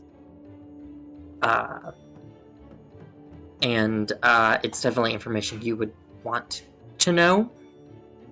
So I suggest taking some binding oath before we continue. Persuasion check, Jasper. I would like to cast guidance on myself. Oh my god! Because I am very bad at persuasion. I would like to cast guy. Oh god. I'm bad at fucking persuasion. I don't have anything in charisma. At least not an at one right off the bat. No, it's just a natural 2. So 4. So, Cullen actually is just, he just gives a smile and is just, no need for that overall. Again, we are delvers. We understand the dangers that are out there in this world, and for proper communication is very important to us. However, we do also understand keeping things more subtle. So, in this room, you will not have to worry about anything that you have spoken, be able to go out from this room in general. So you trust everyone here implicitly? Absolutely. And your passive look at him, you're like, this man trusts anyone, because you remember his right-hand man was going to steal from him, and he hired him because he cleaned his office space. And Yeah. he has an assassin sitting next to him as the person that he has this very innate I trust people. All right, Honey. okay. I know I can trust Cullen. I know I can trust Silas. Yeah, Silas and Cullen aren't the ones I have a problem with. If the sleeping one there is who I think it is, then he already knows. Yeah, I'm not worried about him. It's the bear. Zena's just snoring louder at this point. I know everybody else. There is a deep growl from the bear. I'm the captain of the defenders here in this city. That doesn't necessarily make you above corruption now, does it? There is a very deeper growl at this point, and Cullen just kind of taps him as he's about to stand up. I end up actually trusting him with my life and the protection of this caravan, as well as his men. Very well. And I trust Cullen, so I'll go ahead and tell you what we know. So, we're all for here, right? simplicity's sake, we'll say that you are kind of summarizing a lot of the events, and yeah, I tell them about the people that want to do the genocide, and about the dragons, and all the other stuff. And the group. Yeah, people as who you're want going to ahead and actually explaining the story in these groups, you actually do see that same weird thought bubble thing kind of appear over Zena's head, and you're seeing like the images of the different group that you were dealing with. You actually even hear a little bit of what Jin was saying during those moments. And there's like just a growl from the big bear, and Colin just goes, "It lines up with everything that you've told us. So we appreciate your need to clarify more of the situation with us, because we only get bits and pieces from Zena. He only saw what Lucid ended up seeing." And now you can see why I needed to make sure that everyone in here was fully trustworthy, because this is some world-ending shit we might be dealing with. And Silas is just kind of leaning back in his chair thinking, we'll have to put out more feelers for different events like this, seeing if people can identify possible threats similar to this. Make sure that we have our best teams that are going forward and looking for these too if they do arise. And as for me, as Colin very well knows, I'm hardly a civilian. Although it is true I'm not a Delver.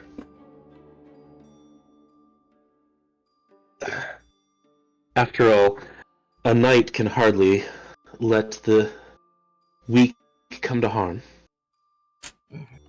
Cullen is just smiling, like, it's very visible. He's actually rather excited to see Alessandro. Can't He's imagine just- why. He's just, Oh my god, and please he's don't just tell me you're gonna like, steal him from me. Colin just goes, I've been trying to get you to join the Delvers for years, and I was hoping that Silas could convince you to be one of our scouts. You were always good with having an ear to the ground, so to speak, and good with people. Always thought it'd be a good fit for you.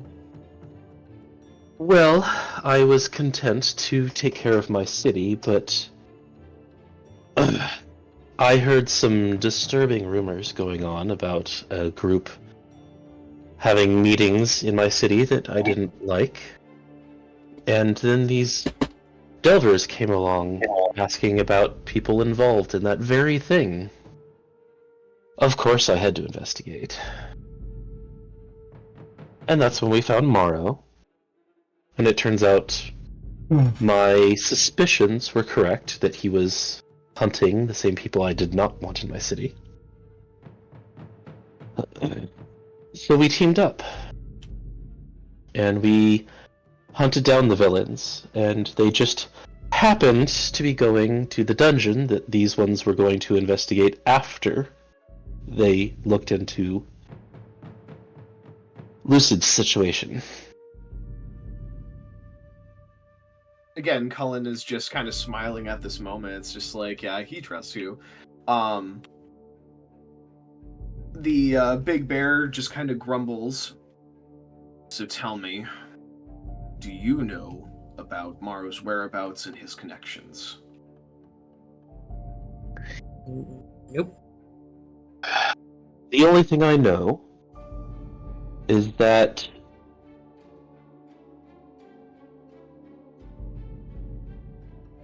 he and Lucid and Jin used to be part of a group a long time ago. Jin betrayed them, took the symbol of their group, and turned it into a monstrosity. And Morrow has been trying to hunt him down since then.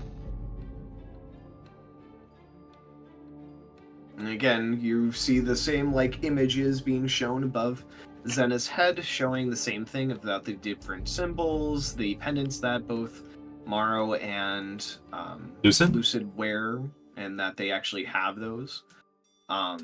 Just to kind of show that those symbols and what they now seem to be representing in this new group with Jin. Again, your stories are lining up. Regardless of whatever it was that caused Morrow to become an ex-Delver, you can rely on the fact that he is trustworthy when it comes to the fact of wanting to stop Jin and his allies. You would do anything to protect Lucid. So final things then. And Colin is just kind of giving a bit of a smile still. This final meeting is to discuss the future here for Lucid. And we would like to know how you feel about him still being a part of your team in any way, shape, or form. And if you still feel that you can trust him. After all, he ended up choosing to follow his own path, his own goals, and put all your lives in danger. Even though you are very capable. And as he just kind of gives a wink to Alessandro. Jasper just sighs and goes, he's stubborn, he's difficult, he's selfish and petty, but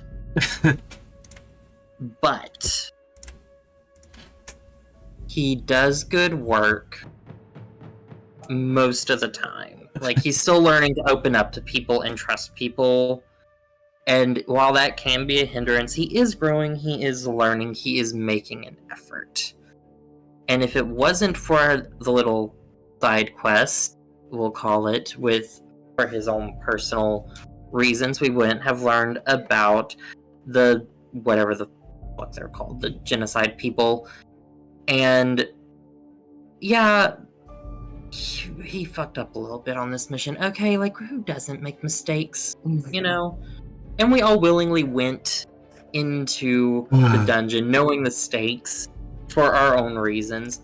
But, and as much as he probably will never want to admit this, or even like the fact that I'm saying this, he is our friend, whether he wants to be or not. And so yes, he is staying with our group. Off character, technically speaking, I did try to get you guys away. I gave y'all multiple chances for you to back off. Y'all chose to follow me. You're a part of this conversation right now. I know. I just want to clarify that. I know. Off character. That's where when Lucis said, well, actually, just fucking shut up. Okay, but no, continue. Sorry. You would like to add in defense of and how you feel about your current work with Lucid.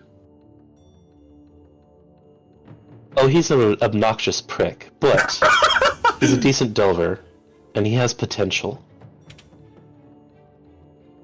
And I've decided to help him reach that potential. And he can't do that if he's not part of this crew, now can he?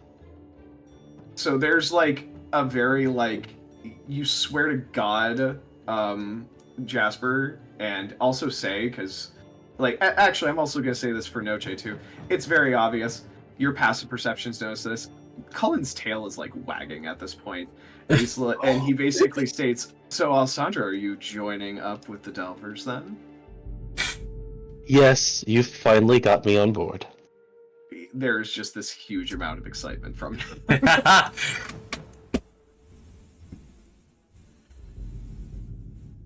But say, is there anything that you would like to add? Like, if I want the loser to be in our team still or something? Yes.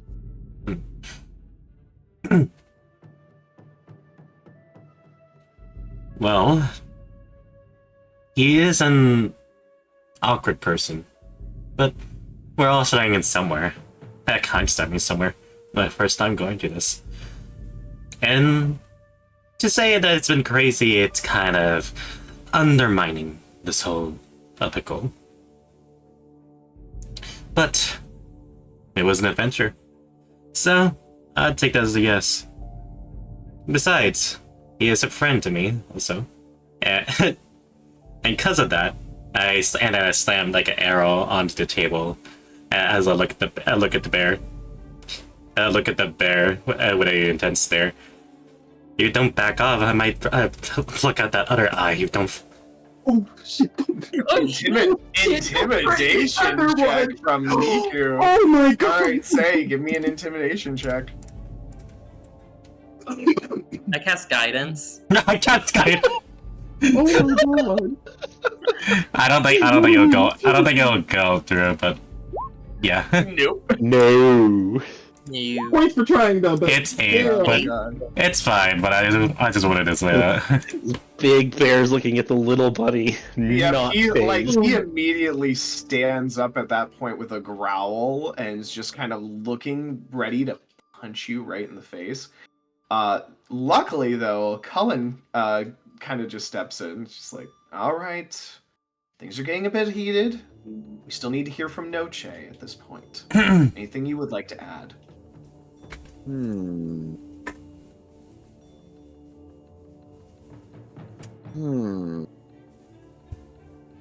Noche just rubs his chin. Remember the shadows? The shadows. The fun shadow man? He's kind of a gold digger. Kind of a gold thing. Yeah! He was a few times insensitive to a lot of our feelings earlier. Can't really forgive him for that. But he's trying. And I think that speaks volumes. So, for now, I say yes.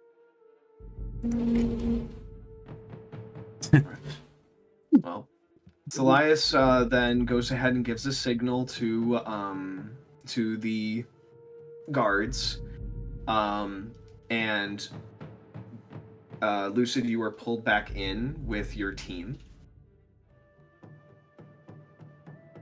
and then Cullen and Elias. Hey guys, hate to interrupt, but I do have to go. There's a I minor know. emergency that came up, I will just leave it at this here. So with the I will final see y'all statements- later. All right. So yeah, Bye. quick thing then to end things for the session, because we went way longer than normal. So overall, they've come to a decision based off of your guys' testimony and rule and statements. Lucid, you are no longer a scout. We cannot keep you as one, for you are putting people in danger, and you showed a lack of maturity and experience in doing so. However, with your current team, you are allowed to stay and be a Delver. And furthermore, with Zena's proof that has been provided, your name has been cleared of your previous crimes. And thus, at this time, you will no longer have that on your record. And after he says that, the ring that was on your finger that you could never take off, all of a sudden just kind of falls off your finger, Lucid. Wait. As your name has been cleared, you no longer will have Zena keeping an eye on you, for your name has indeed been cleared of your past crimes. Wait. I would like for him to continue to watch over me.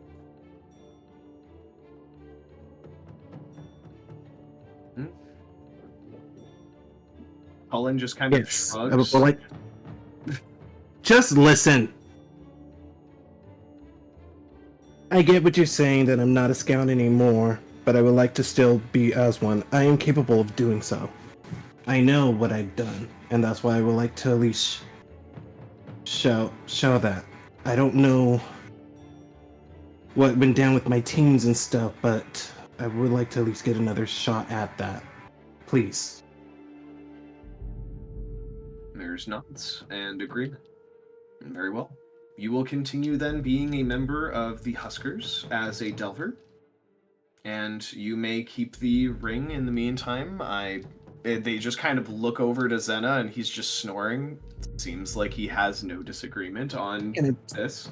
Can I still be a scout? No, you will not be allowed to be a scout anymore. Never ever? Not at this time. Perhaps if you prove yourself later on.